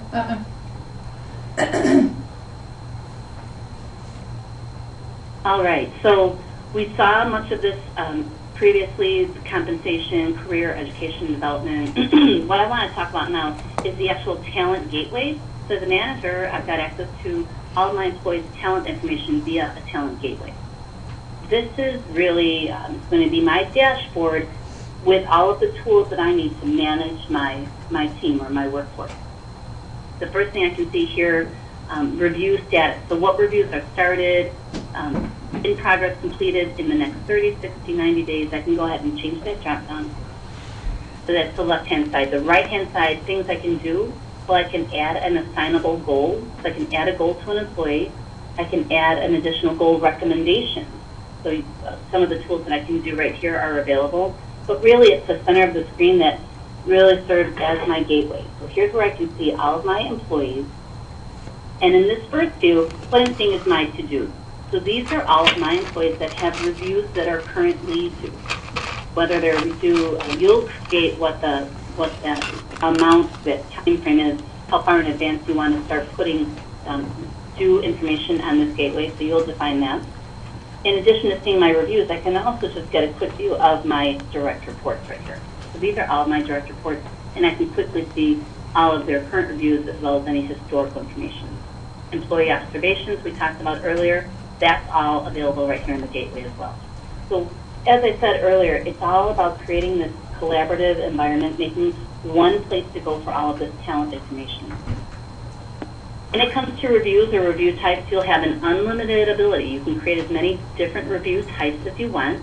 We're going to take a look at just a kind of straightforward review, but I want to now, as I said, you'll create as many as you need, and different types as well. So I've got an example of a multi-rater review. We'll look at that in detail. But whether it's just a direct one-to-one manager-to-employee review, or if you want to, for collaboration purposes, request feedback or input from other department managers, for example, that can happen. You'll also create, based on that, let's say you did request input from other managers for an employee's review. You'll also be able to define exactly how much their input weighs into the overall score. Very, very flexible tools here. I'll just look at my 2013 review, which is due for this employee. So my Harry Baker currently has a review due.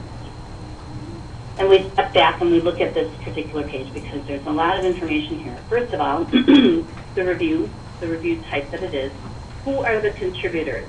So in this case, this type of review, it began with the employee, and then it workflowed to me. I'm James Nana, so my input is now due.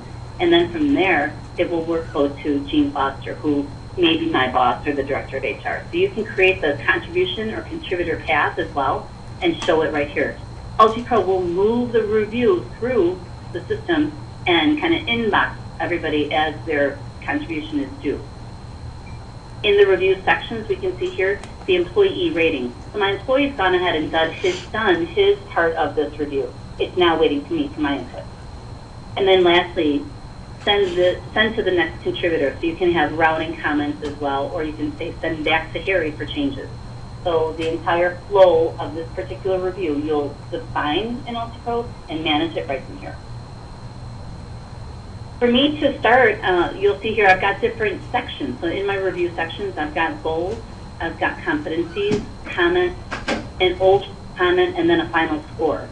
So currently my employee has done his piece of this review, as you can see. So as it stands, based on a 5-point scale, my employee scored himself as a 4.9. You will see if I start my piece of the review, which I'll do in just a second, how you can see what this information is. But before I do that, I just want to point out, again, that talent card. So the employee, we saw that talent card from the employee's view, but it's really important that we're putting it right here in the talent gateway, right here as I'm doing the review as a manager. I can see all of my employee's talent information or his talent card right here. So it's kind of on in-time data. So I can see my employee's review history, my employee's education, any kind of licenses, skills. Very importantly, though, you'll see up along the top, this is my input, some more subjective information. I, as the manager, have said this is a critical individual, he's got medium potential, he is a high performer. What's not subjective, what is objective, is this retention score that I talked earlier. So with our proprietary kind of algorithm, we take 50 different factors, whether it is, it really runs the gamut. It includes some talent information, but it includes salary information, it includes time of employment, so how long this employee's been with the company, it looks at how long an employee's been in a particular job, et cetera, et cetera.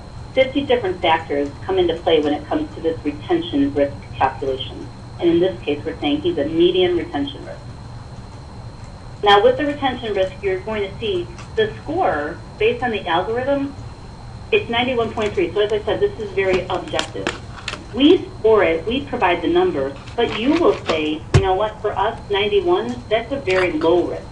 We're calling an 80 a medium risk. So while we score, you'll provide really, well, the name or the level of risk. Does that make sense? Mm-hmm. Yes. All right. So now that I've taken a look at all this talent information, I can see that my employee is kind of medium risk at this point. I can go ahead and start his review. So I go through section by section, and I can view not only, in this case, what I can see up along the top. This is a 5-point scale. So as a manager, before I go through and do this review, maybe I want a little reminder. So what does this mean? So you'll create this. So what do you want to present to your managers? What is a 1? What is a 2? What is a 3? Everybody's on the same page. Everybody knows exactly what these different scores mean to you as an organization. So now with that understanding, I can go through and I can complete the review. The first part shows me here for continuing education. It's showing me here that my employee has indicated I have completed 30 CEUs. The standard was 25. So fairly, this employee gave himself 5 points. I, as a manager, will go ahead and agree and say, yes, great job. I'm actually a great speller. I can't believe I did that. All right. So as we go through, though, you'll see we're looking at the goals. So goals will account for 70% of the overall score. So this section carries a 70% weight. Each individual goal within the section has its own weight as well. So continuing education accounts for 20%. We've got company retention, or customer retention, that is accounting for 20% as well. My employee's given himself a 5. I might disagree and give him a 2 or a 3. He's met expectations. And then continuing to go on, project management. My employee, again, has given himself a 5. I'm just going to give a 2 just so you can see here how UltiPro does the scoring. So according to the employee, he's a 5. It's really based on the manager's input, a 2.8. This, too, is, as we saw already, can go back to the manager, the employee at this point, or I can approve it and workflow it to my next superior. Questions on this piece? No, It's straightforward. We of course don't really know how you guys go through your review process today, but does that seem like it would fit into the structure in which you all have? oh yes, most Very much definitely so. with a lot of extra features that we've discussed, but we've not been able to incorporate in the system we're using. There's a lot of flexibility. One other thing that to add to what Una shared, we deliver a full competency library to you. You can use it or not, totally up to you. You know, as I sit back and kind of listen, there's a lot of comments made that you'll set this up or you'll do this, and rightly so. But I do want to make sure that you understand, you know, that when we talk about the commitment during activation, you know, so we get some customers maybe that have really in-depth, strong performance or talent management processes, and then we get some that are really just kind of in the infancy stage of how they go about managing talent. And you know, that's our job to help, you know, kind of quarterback the setup of it and give you some recommendations maybe on what others do. So we play an integral part in everything that we've been touching on today in terms of getting you set up and really leveraging this and maximizing this technology. So I just want to make sure that you understood that. Great, thank you. Thank you. Thank you, Bill. So taking talent to the next level or the next logical conversation, succession plans. So here's where you can create, manage succession within the organization. We've talked a lot about employees, you know, hopefully managing their own career. It's both in their hands to help them manage their career, but you as a business have to manage succession from that standpoint. Whether you're managing succession on an individual person basis or maybe it's a role, you'll have the ability to create these different succession plans because you've got all of this talent information in UltiPro. Now you've got all of the tools as you are perhaps growing or planning for the future, or you know, whether that future means planning for somebody's retirement, you'll have the ability to do that with a succession tool. So we'll look at Gene Foster. You can see examples. So I've got succession plans that have been created based on a job, but you know, more often than not, it's based on an employee because you've got retirement coming up, or you know that somebody's being promoted up, and you need to backfill that position. So for Gene Foster's succession plan, what I can see here, real quickly, I've got some people that are already identified as successors. So Harry and Heidi are identified as successors, where Heidi is a leading candidate. But it's important that you take a, you know, maybe a bigger view of your entire talent population as you're making these decisions. So in addition to successors, I can also have nominees. So these might be people that are on a fast track, people that have let you know that, yes, I'm committed to AE and I want to build my my career here. So these are people that have a true career path in mind. They may be nominees.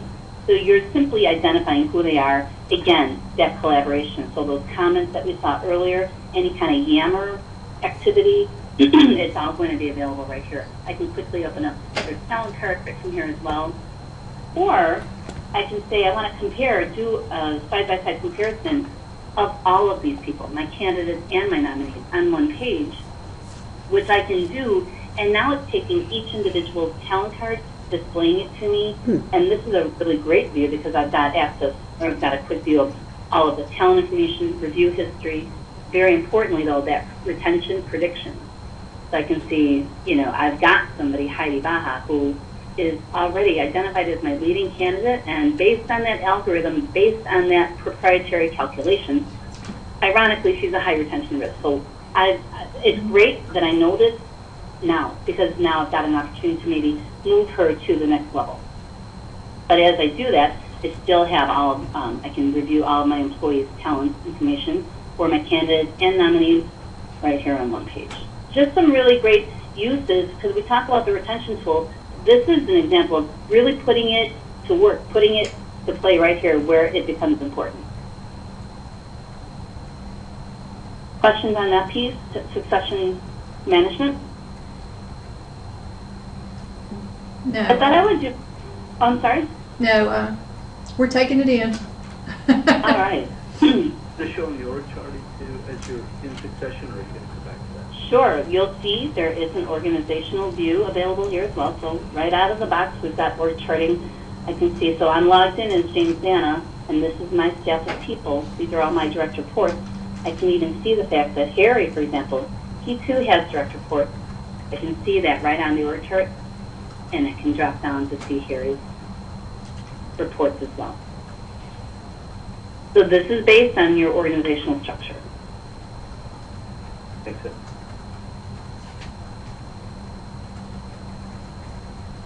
So as we conclude the manager conversation, I just wanted to go back to the business intelligence tool and show you a couple of different examples of some of the dashboard reports that you can make available. So certainly it's important that managers have access to these tools. What I love about the dashboards though is that you can create these reports one time, put them out on a dashboard, and like Bill said, schedule them to kind of be sent out to each individual user as you define or as you require on a regular basis. But what I know, because I have this tool and I have created these reports and I've created a manager dashboard, what I know is that all my managers do have access to the information. So whether it's tracking performance history, for example, so I'm just going to go down the line here. Whoops. You can create multiple reports and then just put them out on a dashboard so you know that your managers have this quick and easy access to see any performance review history, expiring licenses and certifications. These are all reports that are right here on my dashboard. Salary as of date, so I talk a lot about effective dating, but you'll see it at work here. Pardon me, I needed some water. So salary as of date, team compensation. So really, I'm really just trying to impress upon you how important it is to know that you've got this one tool, create these reports, make a dashboard, and know that all of your managers have access to the information.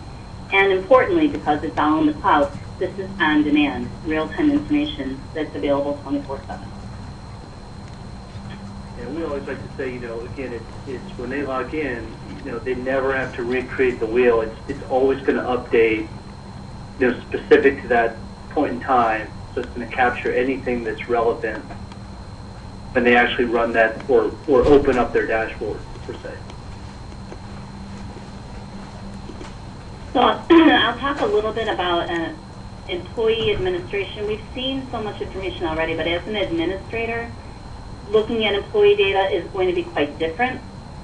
I've got access to more information, but I also want to take this opportunity to talk about some of our global ability as well.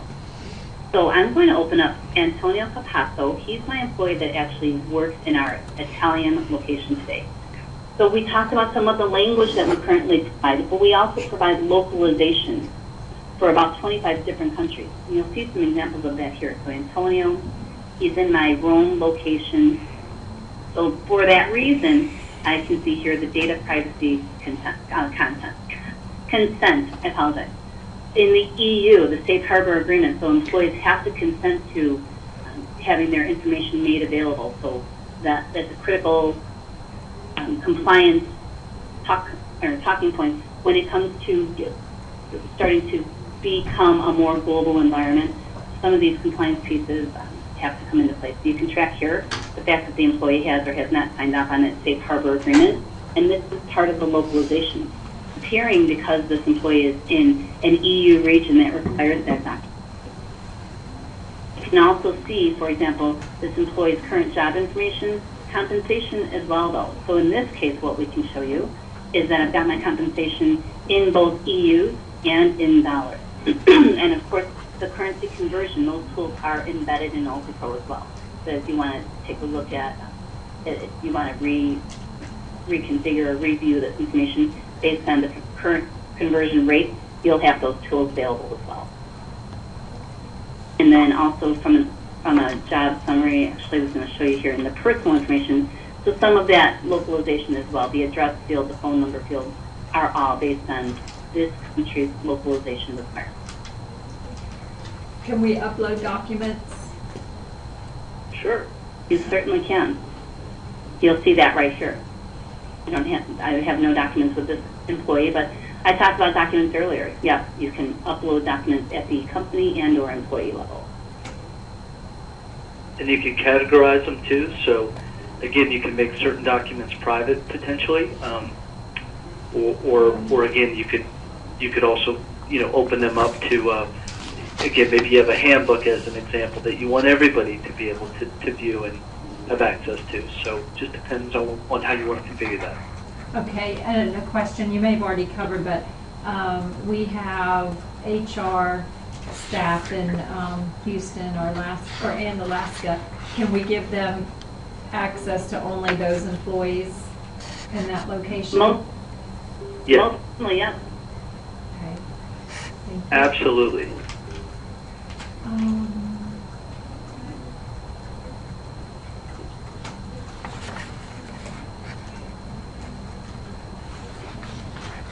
Okay, when I was going to ask one sorry, go ahead. question.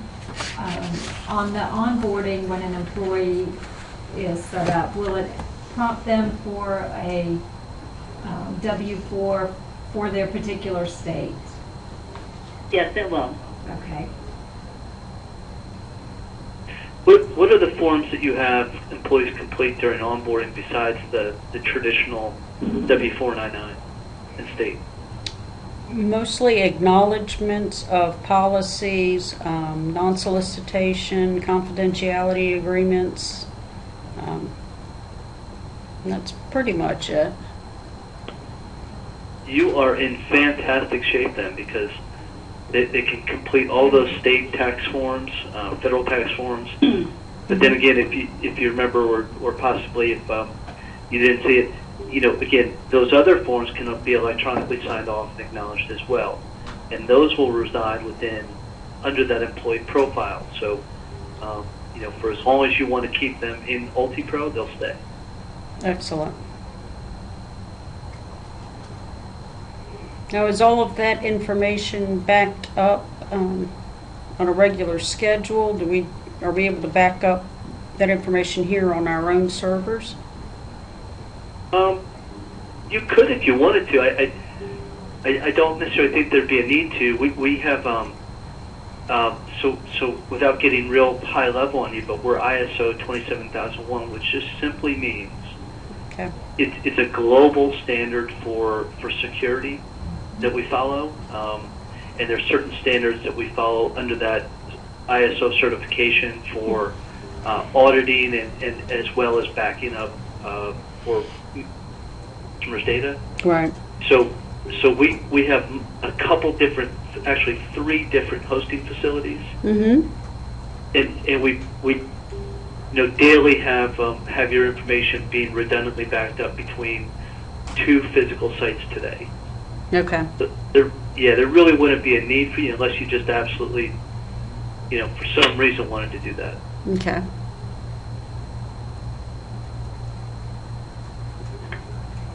Any other questions from a talent, HR? But my plan is to next talk about payroll. So before we shift gears, I just want to make sure that I've addressed any outstanding questions or items that were on our agenda or anything that we haven't talked about that you were hoping for. I think we're ready for payroll. Yeah. Right. All right. So similar to some of the conversation we've had today, payroll processing is going to be accessed via the payroll gateway. Now this is everything that you need to produce your payroll from gross to net, all right here in UltiPro. There's no such thing as transmitting files to third-party sites for calculations, nothing like that. Everything happens right within here. You get the complete control of an in-house solution with the flexibility that outsourcing does provide. So what I mean by that, tax filing, garnishments, that type of task is offloaded because Ultimate Software takes all that on. So you have the ability to, within UltiPro, manage your own pay calendars. Keep in mind too, you've got your assigned, your named account rep. That's the person that can certainly help you make changes, etc. But you're not tied to that. You're not forced to call us just because you want to, let's say, change a pay date or change a pay type or add an earnings code. you'll have that full ability to do that right from within here. You'll have the ability to manage as many different pay calendars. You'll see within the UltiPro Payroll Gateway, as each individual process is completed, we're automatically generating these output or audit reports and making them available. So you don't have to even go to that next step of printing reports. They'll be automatically generated as you complete each individual process. All the setup is available, like I said, right here, so you have the ability to make these changes. Things I can do, so those business processes from a payroll standpoint, I can create instant checks, so that's really just a manual check. If you wanted to add an off-cycle payroll, but maybe it's a bonus run that you hadn't planned, you have the full ability to do that right from here. And then quick tours and tips. We talked about it a little bit. We really haven't shown it, but you'll see they're most available right here in payroll. And the reason for that is we've taken every little step that may be a part of a payroll process, broken it down very finitely, and created a little mini training. So Hannah, you said earlier that you not only are responsible for HR, but you sometimes back up payroll. This is designed exactly for you. You haven't done payroll in several months. You have to do it today. You have to run a manual check. You don't want to go through 2 hours of training. You don't want to have to dig around. You just want to avoid a check. So all I do is come out here to my quick tours and tips and launch that particular quick tour. So it's just going through UltiPro. It's grabbing some screenshots, presenting them. You won't hear it today, but it contains audio and video, and it walks me through the process. Nice. So as I said, in payroll specifically, there's so many different quick tours, and that's because, yes, you oftentimes, one payroll is almost never like the last payroll, so you just want a quick reminder. You don't have to go too far to just get a quick refresher on how to do things. So then here in the center of the section, this is really the meat of it, process paid. These are all of my different paid groups. Paid groups, what do we mean by paid groups? They're just payrolls with like data elements, like the same pay frequency, same pay date. That's a paid group that you can just go ahead and run. You can run them all at once if you want. And really as many examples as you need. There's really, from a payroll standpoint, this is where, while when it comes to this part of the presentation, payroll people specifically really like this. It's extremely flexible, powerful, and easy to do. This is just an example. So I'm looking at my manufacturing payroll.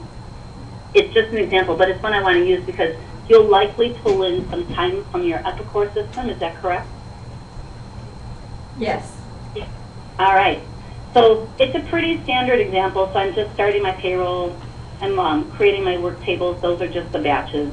I'm going to bring in time now. So your Epicor file is just sitting out there. You'll have a template called Epicor, and you'll just browse out to it just like you browse out to other things and pull it in. So I'm just going to go ahead and pull in that file. And what you're going to see here in the Payroll Gateway, whenever something is happening behind the scenes, whether it's a report that's running or a process that's being generated, you get the little plus sign. And it lets you know just that something's happening. So I can click on the plus sign and see what's happening. Now, while I'm bringing in time, not only is UltiPro bringing in that Epicor time file, it's also running a validation report for me. I don't have to do that. It's automatically now on my gateway, ready for me to review. So now what I can do is go ahead and take a look, review, or edit the time entries. I can see, in essence, what that file looks like. Maybe make changes. This is just one of the pages, so you'll have all of your time to review here. If you wanted to add to it or make changes, you could. But I'm good with it. I'm just going to go ahead and cancel that. And we're going to go ahead and, I reviewed it, so now I'm just going to go ahead and verify my time. That file that you brought in, is that Excel, or did you have to change the format, or how do we? We'll work with you during activation.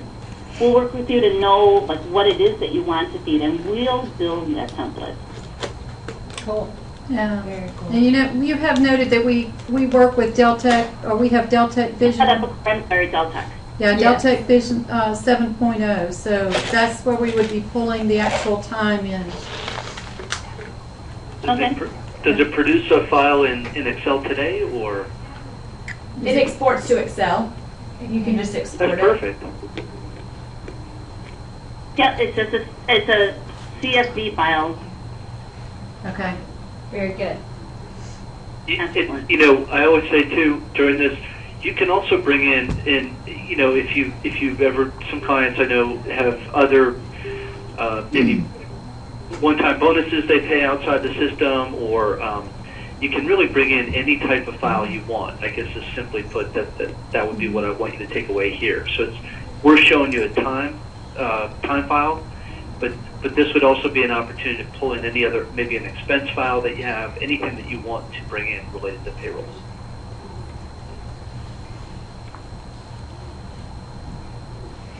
All right.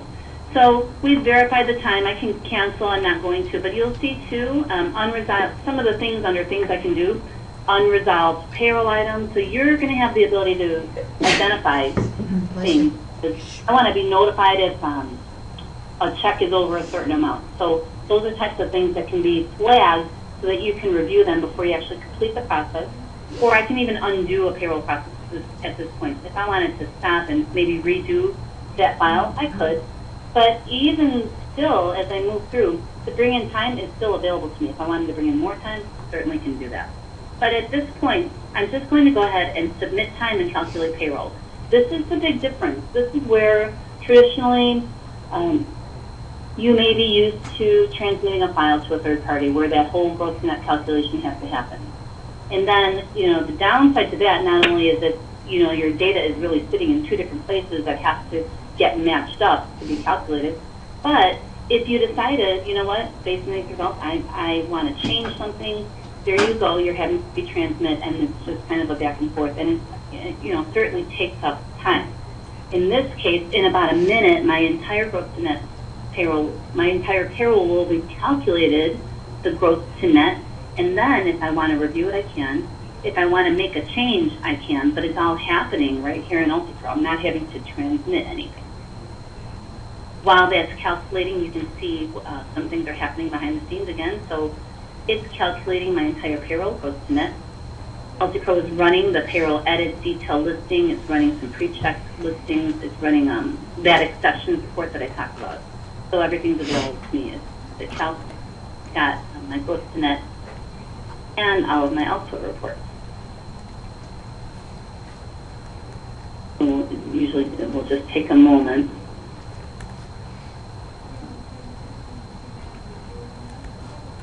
And then, of course, in the end, that's where, once the process is, oh, there we go. So it did, you can see here, it took just a couple of minutes. But at this point, I've got my results. I've got my entire gross net. I have my results. I can review those right from here. I'm going to go ahead and view or edit my payroll results. And I can see here all of my employees. This is my entire employee population and my entire payroll. I can review on an individual employee level at this point. So I'm really looking at one employee's check, gross to net. So I've got up along the top the fact that it's a direct deposit. I've got some dates. She's biweekly. I've got this employee's earnings. So we've got bonus, regular, sick. I've got all the deductions right here that are pulled in. I've got all the employee taxes right here. And down in the corner, you'll see I've got the gross to net. So 80 hours, earnings, deductions, taxes, my gross and net pay. But let's use that example I talked about. Let's say you did want to make a change. As I look and I see there's a bonus here for $25 for this employee, maybe I want to change that. Maybe I really meant $250. So I can make that change right here. But you'll notice, because I made that change, if I go to the bottom, my net pay is all zeroed out. UltiPro recognized I made a change, and it's going to ask me to recalculate. To do that, I just say save, and it's going to recalculate. What's really important, I'm only recalculating one check. I'm not having to retransmit an entire payroll back and forth, back and forth. I want to make a simple change, I'm able to do that. I've got the corrected bonus amount right now, and I've got my new gross to net calculation.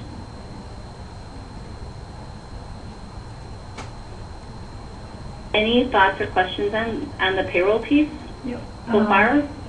We pay reimbursement through payroll and cell phone allowance as negative deductions. Can you handle that? Most certainly. You can do that any way you want. If it's a standard amount, it's once a pay period or once a month. If it's always the same, like the cell phone reimbursement. You can just have that as an automatic part of that employee's pay record. Yay. There's also, like for travel, that always changes. If you've got that in Excel format, if you want to just import it just the way you import time, you can do that too. Great. We also pay straight time overtime to some salary exempt employees. So they would have a biweekly rate and an hourly rate on their record. Okay, not a problem. Right. Can we have multiple checks per person? Which I guess you were showing us that. Yes, you can. And what is our processing time frame for making sure the direct deposit goes? We normally submit on Tuesday for a Friday payday.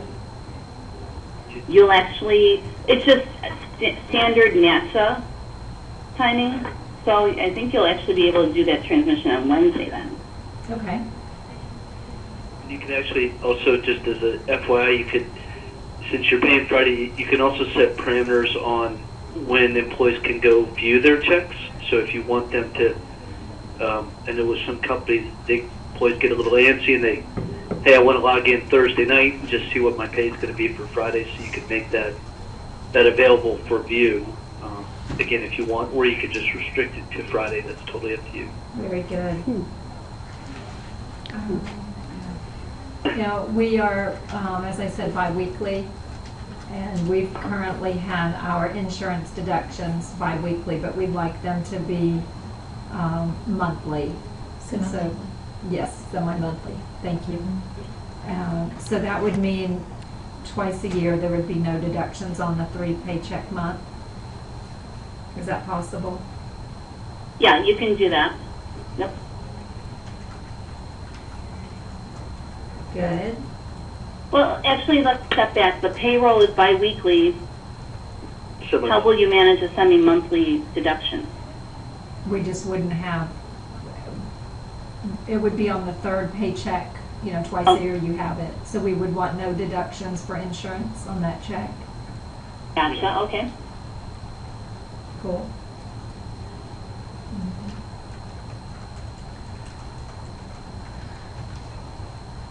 Now, can we have different access levels for Hannah and myself for payroll input, where she has input access but not submittal? But a great question. I was going there just now. So yes, you'll see an example of that in this particular view where I've got my payroll process. Notice the very bottom, it says finish payroll. There's a lock on there. So only users with sufficient permission can perform this action. Very good. So you could have one start and somebody else finish it. That's not a problem. Or you both could be in there at the same time. Oh, nice. And for employee number, can we have a dash in the employee number? I don't believe so. Okay. We have it in Deltec, just asking. Can you give us an example of that?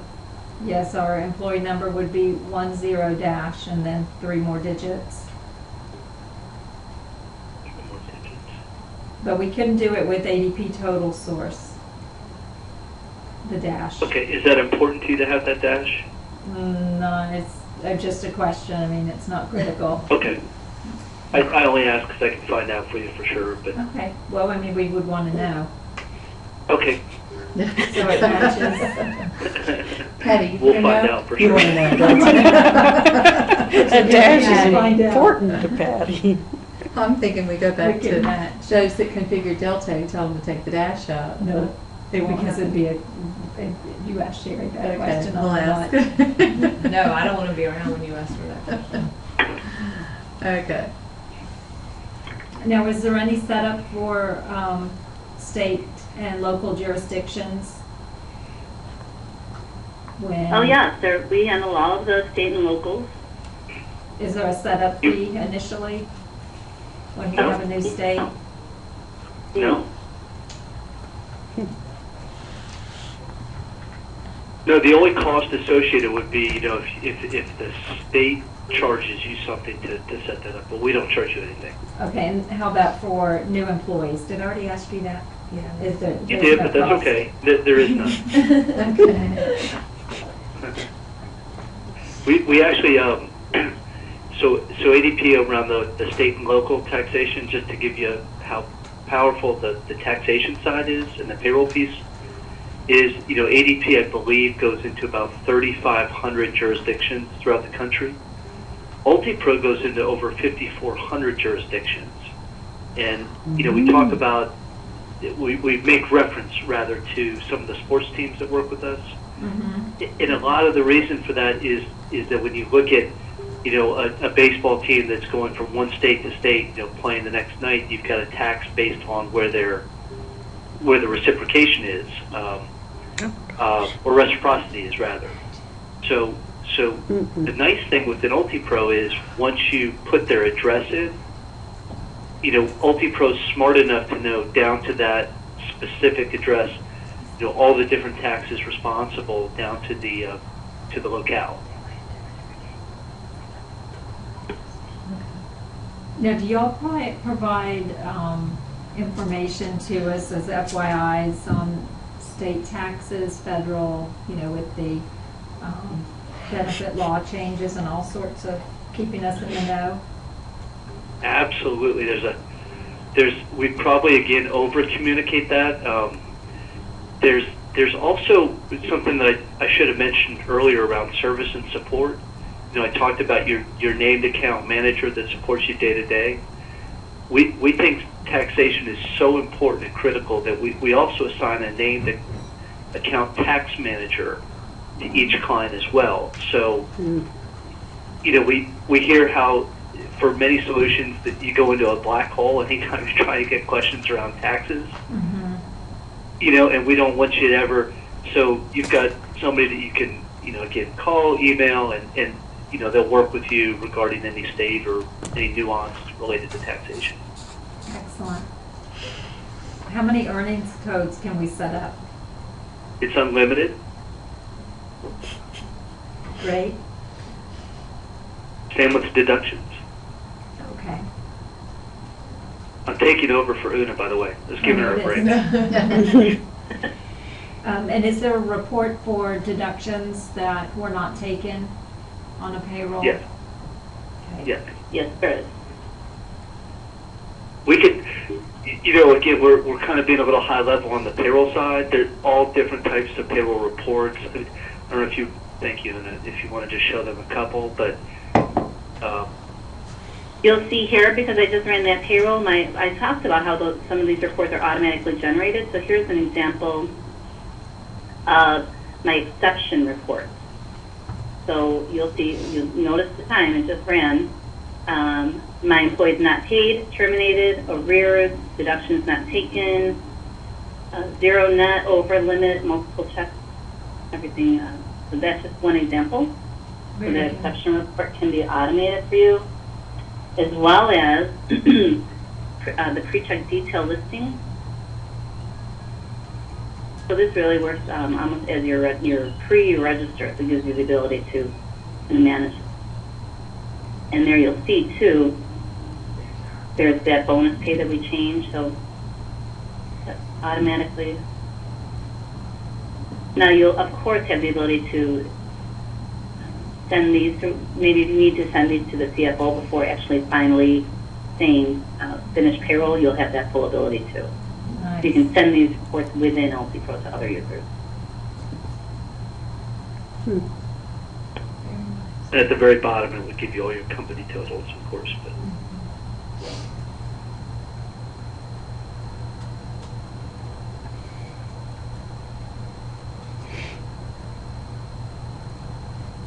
so how does payroll seem to you? Very good. Excellent. Any other payroll-related questions? I don't think so at this point. Anything? Thank you. No, you did good. Yeah. Not at this point. All right.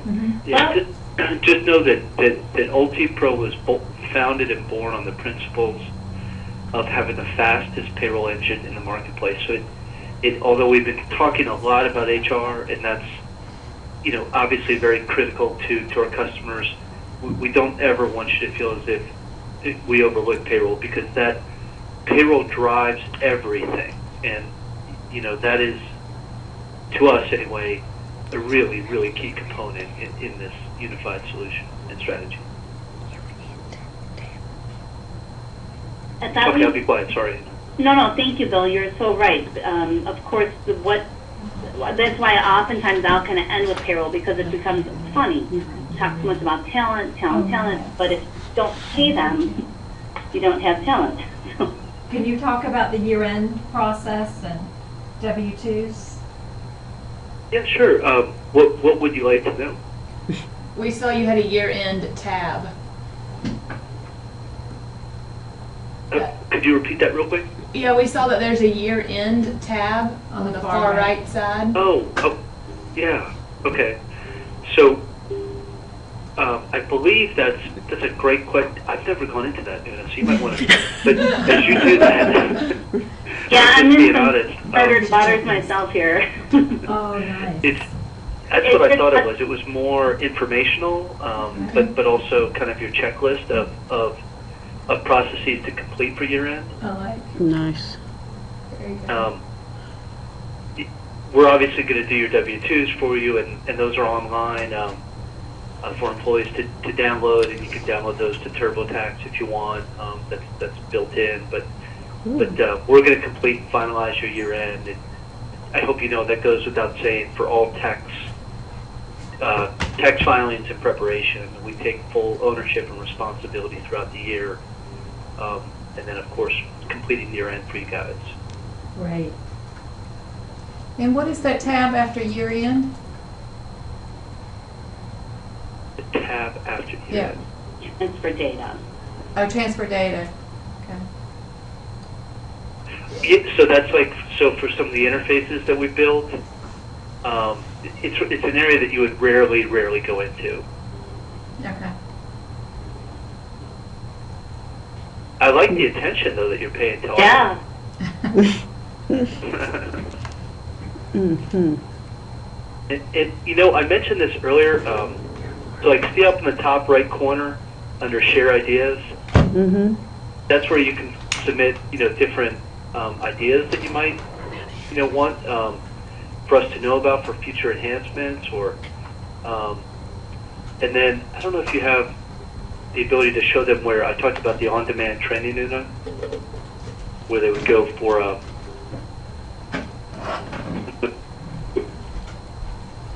In payroll, you mean? no, just so if they wanted to go, we talked about training a little bit, and I was referencing where they could go see some of the on-demand training. I just want. Oh, yeah. I don't have that on mine. You don't have that turned on. Okay. Sorry, I set her up for failure right there. So the one area we didn't go into is around reporting. We showed you different views and dashboards, and we talked about scheduling. You guys asked about total compensation. Would you like to see how easy it is to create reports? Yes. Mm-hmm. Yes. All right. So we'll do just that. I'm just going to walk through, and as I said, whether you're creating a new report from scratch, that's very easy. Most clients don't even do that because of that ability to modify the ones that we deliver. So we will go ahead and show you how to actually create one from scratch. So you can see it's very easy. I've got my employee information here, and you'll see all my different, whether it's employee level information or organizational level, I should say, and you'll see we just have it all broken down into folders: personal, job, career, pay, benefits. You'll know exactly where to go to find whatever information you want included in your report. Once you do find it, we're simply tracking it and dropping it into the body of the report. Yeah, Una, I'm just going to interrupt you real quick. Do you remember when Una was showing you on the personal, when we were looking at an employee view, and she was showing you kind of the expanded view of under that one tab under personal, where it had career, education, skills, compensation? Yes. So just as a setup to what she's showing you here, when we talk about these packages, we've gone out of the way to build all these packages behind the scenes, so that you don't have to be a technical person when it comes to joining tables and creating expressions. As you get to know UltiPro, and not to go in there yet because I don't want to disrupt your flow, but where you see personal in yellow down at the bottom, the tab on the far left. So that's an example of where you'd find information or pull in information related to personal. It's truly that easy. Anyway, I just wanted to give you kind of the setup for what you're looking at. Thank you. I swear I'll be quiet. So I do want to just point out that I'm just dragging and dropping the fields of information into the body in my report. But I also want to point out that these are not just fields. Notice that I'm pulling in data as well, not just headers. That's important because as you're going along, and let's say, for example, you think you're pulling in the right field, but they're only headers, you don't know until you've gone through all the steps, created a report, only to learn that you did pull in the wrong information. This is showing me in real time exactly all of the data. So once I see my mistake, I can simply highlight that column, use these easy tools up along the top. I'm sure they're familiar to you. Save, cut, paste, copy, and delete. So I simply delete that field and I continue on. So now, let's say I want to include some pay information with unlimited history within UltiPro. Probably one of the first things you want to do is filter out information. So use some dates. So I'll use pay dates to go ahead and pull in, or filter out, that is, data. So I'm going to pull in pay dates, and I'm going to create a filter very simply by highlighting the field, and I use my funnel tool. And now let's say I want to filter out everything except for July's data. Simple calendar pops up. I go ahead and select the time frame, so July 1 to July 31. Go ahead and say OK. And now everything but July's data gets filtered out. Let's say I want to include some more information. Let's just use an example of doing a benefits reconciliation. So I'm going to go down to my deduction and benefit area and pull some of that data in. So I'll pull in my deductions and benefit data. I'm going to pull in some cost information, so employee costs.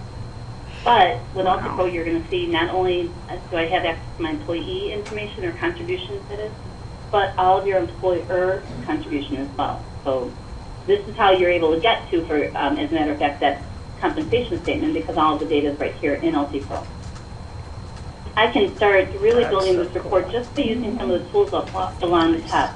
So if I group it by department, let's highlight that field, say groups, and if I go to the bottom, you'll see I'm already starting to get some totals for my report very quickly, very easily. Okay, what happened there? I don't know what's happened there. Okay, give me 1 second.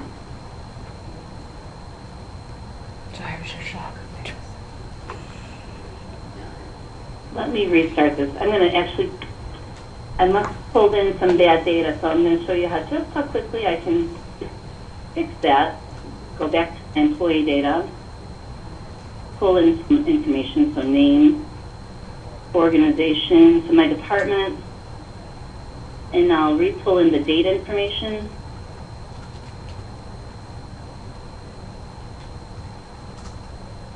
So I've got my payroll data, history, and then I'll pull in the pay dates.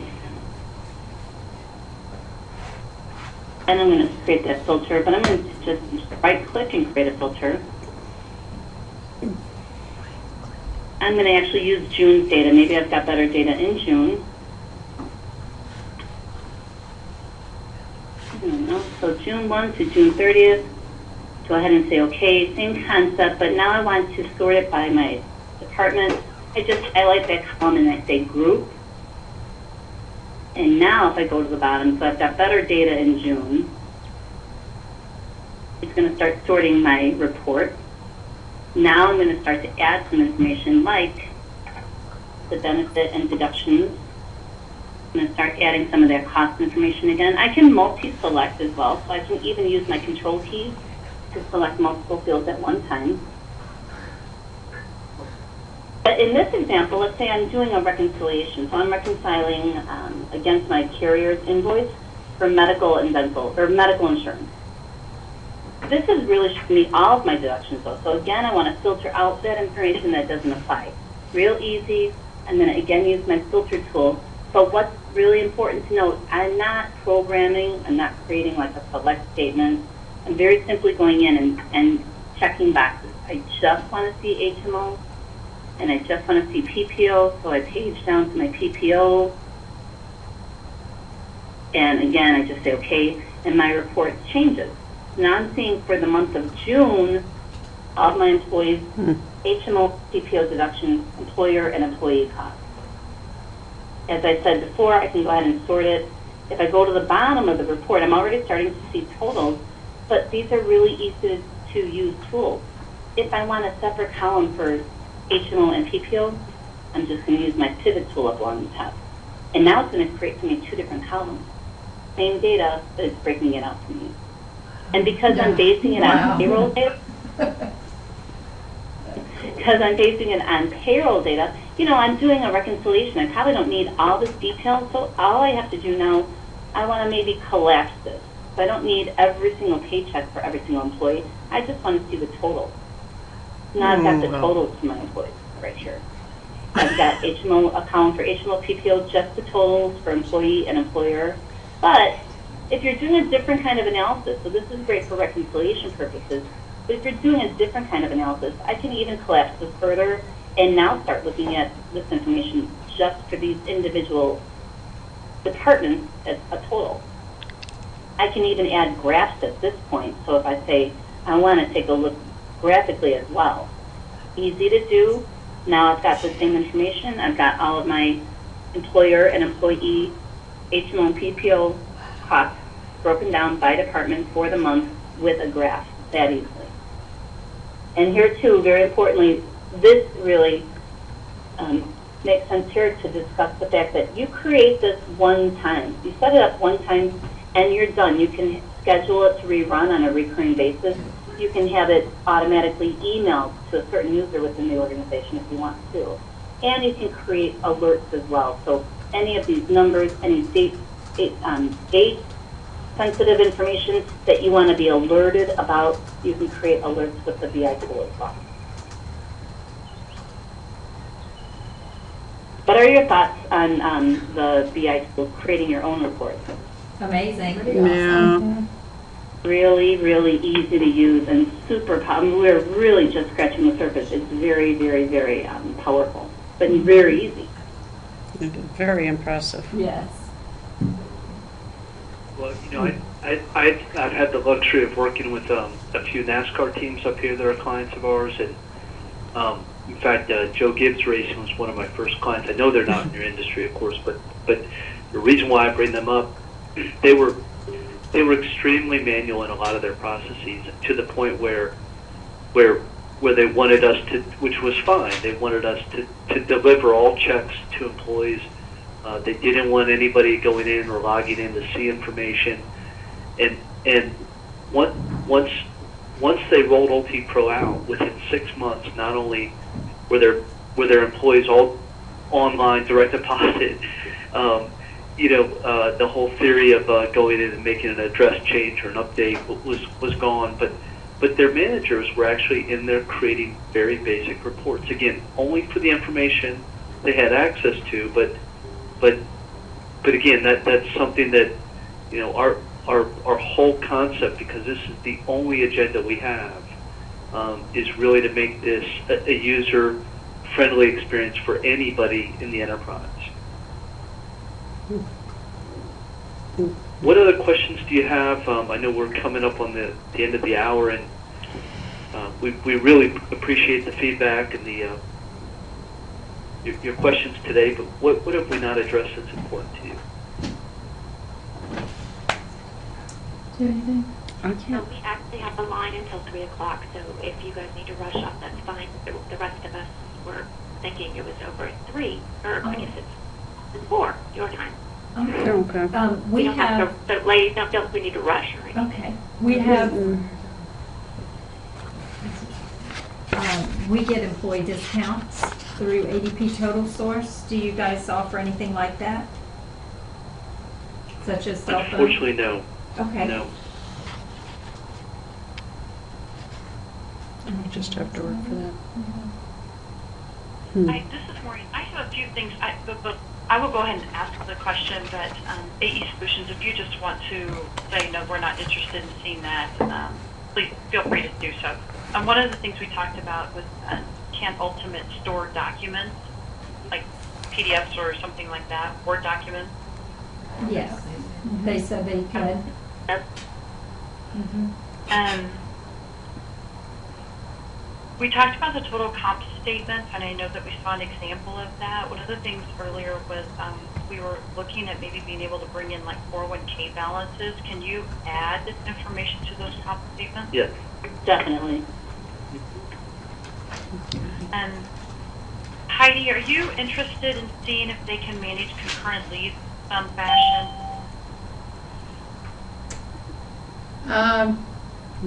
No, not at this point. No. Okay. What about a compensation component, like to do budgeting or mass increases or something like that? Ooh. We didn't show you the salary planning and budgeting tool.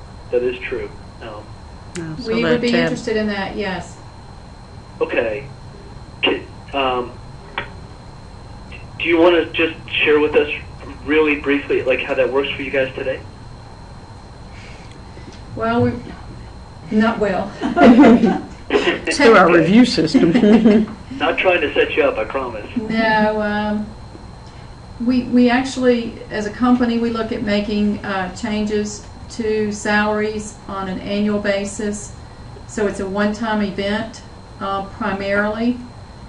We also pay bonuses during the year. Those are additional payrolls, but we do not have a good system for managing that whole process. Okay. Does everybody get that salary increase on the same date? Yes. Okay, great. What we Anna, can do, I'll turn it over to you.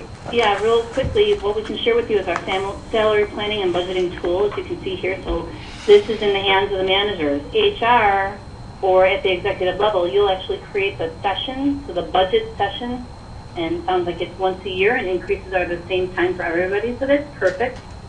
And in this particular view, I'm a manager, and what I have is my budget pool. So HR has created my spreadsheet or my worksheet, and I've received it via UltiPro. I can see here what my pool amount is. So for my team, I've got a pool of 5%. That computes to this particular dollar amount. Currently, I'm working on my increases, so I'm currently at 4.3, so my proposal is at 4.3%. So I've got some more room to work. Well, these are all my employees, and what we're pulling in here, current salary, comp ratio, so those items that I want to be able to see as I'm making these compensation decisions. Their last performance ratings, of course, that's going to come into play. So those are going to appear here as well. And now I've got the ability to go ahead and make some changes. So you can provide instructions to your managers. So what does this mean? A red means that the employee falls below the specified guidelines. Green means they're above the guidelines. You'll build that out so you can communicate to the managers easily. And now as manager, I just go ahead and say edit. Here's where I'm actually inside the spreadsheet and working with my budget. So if I'm looking at Harvey Allen, for example, maybe we don't use him as an example because his comp ratio is currently way out of whack. We want to look at Harry Baker, though, who has met exceptions based on his last performance review, met exceptions, or met expectations, I should say. I can see his min and max, and now I can go ahead and indicate how much of an increase I'm requesting for him. Well, the rules within the actual budget session that you create will be embedded. So if I say here that I'm giving or I'm requesting a 10% increase, that may be acceptable. If I go to another employee, though, who's defaulting in at 5%, let's say I want to give a 9% increase, things that fall above or below the guidelines will be flagged. Let me see, I'm not quite sure who I've got set up here. So here we go. This employee, I talked about his comp ratio is out of whack. I'm requesting a 9% increase. So it's flagging me and it's letting me know it's above the guidelines. So it's going to stop me. I can see here it's in red, it's already above the guidelines. This employee, this 2.5% increase that I can put in, it's going to let me know that he's below the guidelines. So I'll get these different types of flags. And you'll, of course, have the ability to say they can exceed the range, it's a soft warning, it's a hard stop, whatever the case is. But notice, as I'm going through and making these adjustments to my different employees, I gave a 10% increase, 9%, 9%. I'm over my budget amount now. So I've got some more work to do. It's constantly computing for me how much money I still have available in my pool. So let's say, make some more adjustments, and it will continue to calculate that for me. What happens is, once I complete my spreadsheet, I'm still above the guidelines for this employee. Once I complete my spreadsheet, it's going to workflow to my approver. And we saw on the previous screen, if I cancel out of here, I just want to show you. On this screen, it shows me what that approval path is. So it's going to go to my manager and then my manager's manager. Once all of those approvals have taken place, based on the effective date, it's going to automatically update the compensation or the salaries for these employees.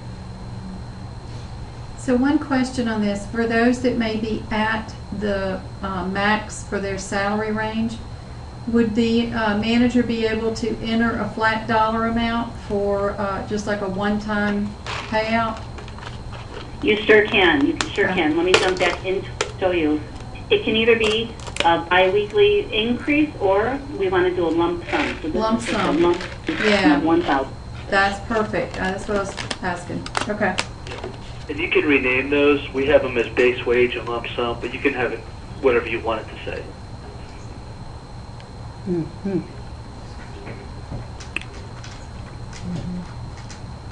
Does that address your interest in salary plan and budget? Yes. Uh-huh.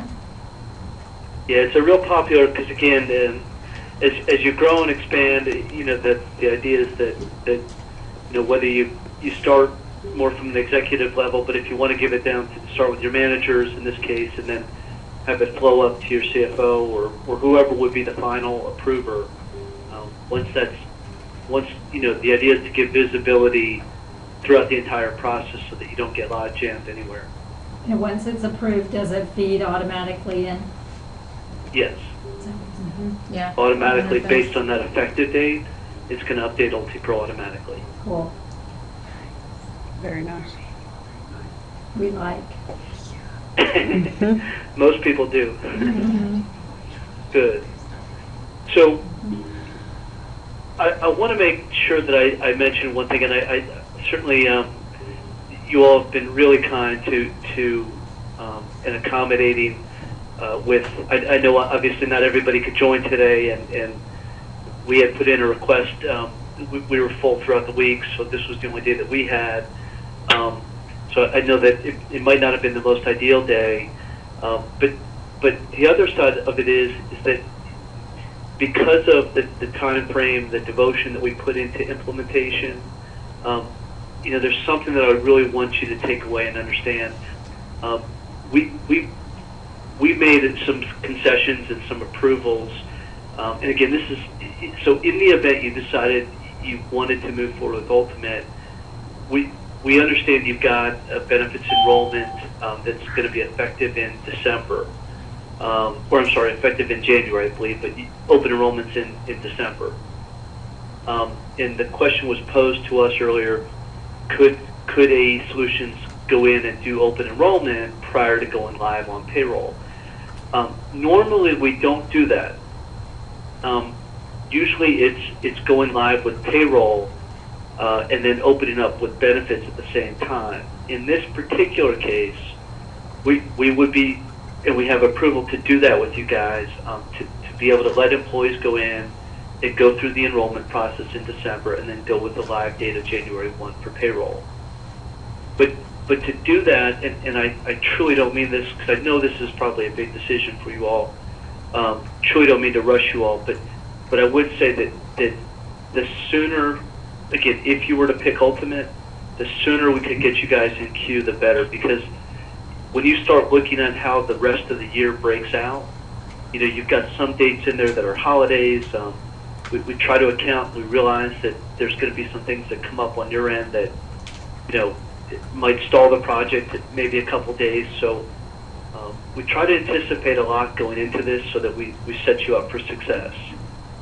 But I do want you to know it would be really critical for us to, you know, to have you on board, you know, relatively quickly here. And that might be detrimental to your consideration with us, but I'd rather tell you that than not. Yeah, we appreciate it, and we know we're on a very aggressive time schedule, project timeline that Lockton has been very good to keep us on, and so we would definitely be looking to make a decision this week on what we're doing, so we can keep the momentum going on and meeting our target dates. Well, that's should you choose us, I can assure you that Jennifer Stein, who would be she'd be over your implementation. She's the engagement manager is her title. She's out of Fayetteville, again, North Carolina. She pings me every day and asks me since last week, have you heard anything more about AE Solutions? So I said, I know we're meeting with them Monday, and they're working as diligently as they possibly can. But we do have you on our radar, and we'd be honored to have you as a partner. Okay, thank you. You're welcome.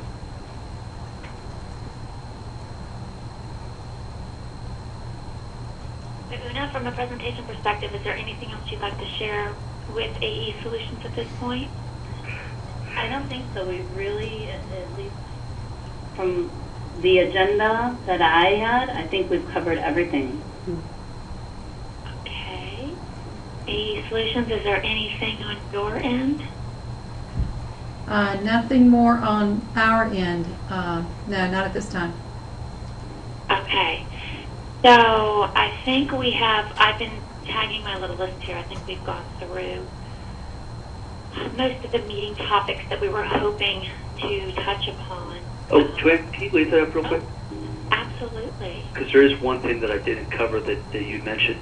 So just so you know, on the implementation, the change control, cost and expectations, you know, everything, we keep a really simple model, which I think has been shared with you, at least in terms of the one-time cost to implement you guys, and then the ongoing.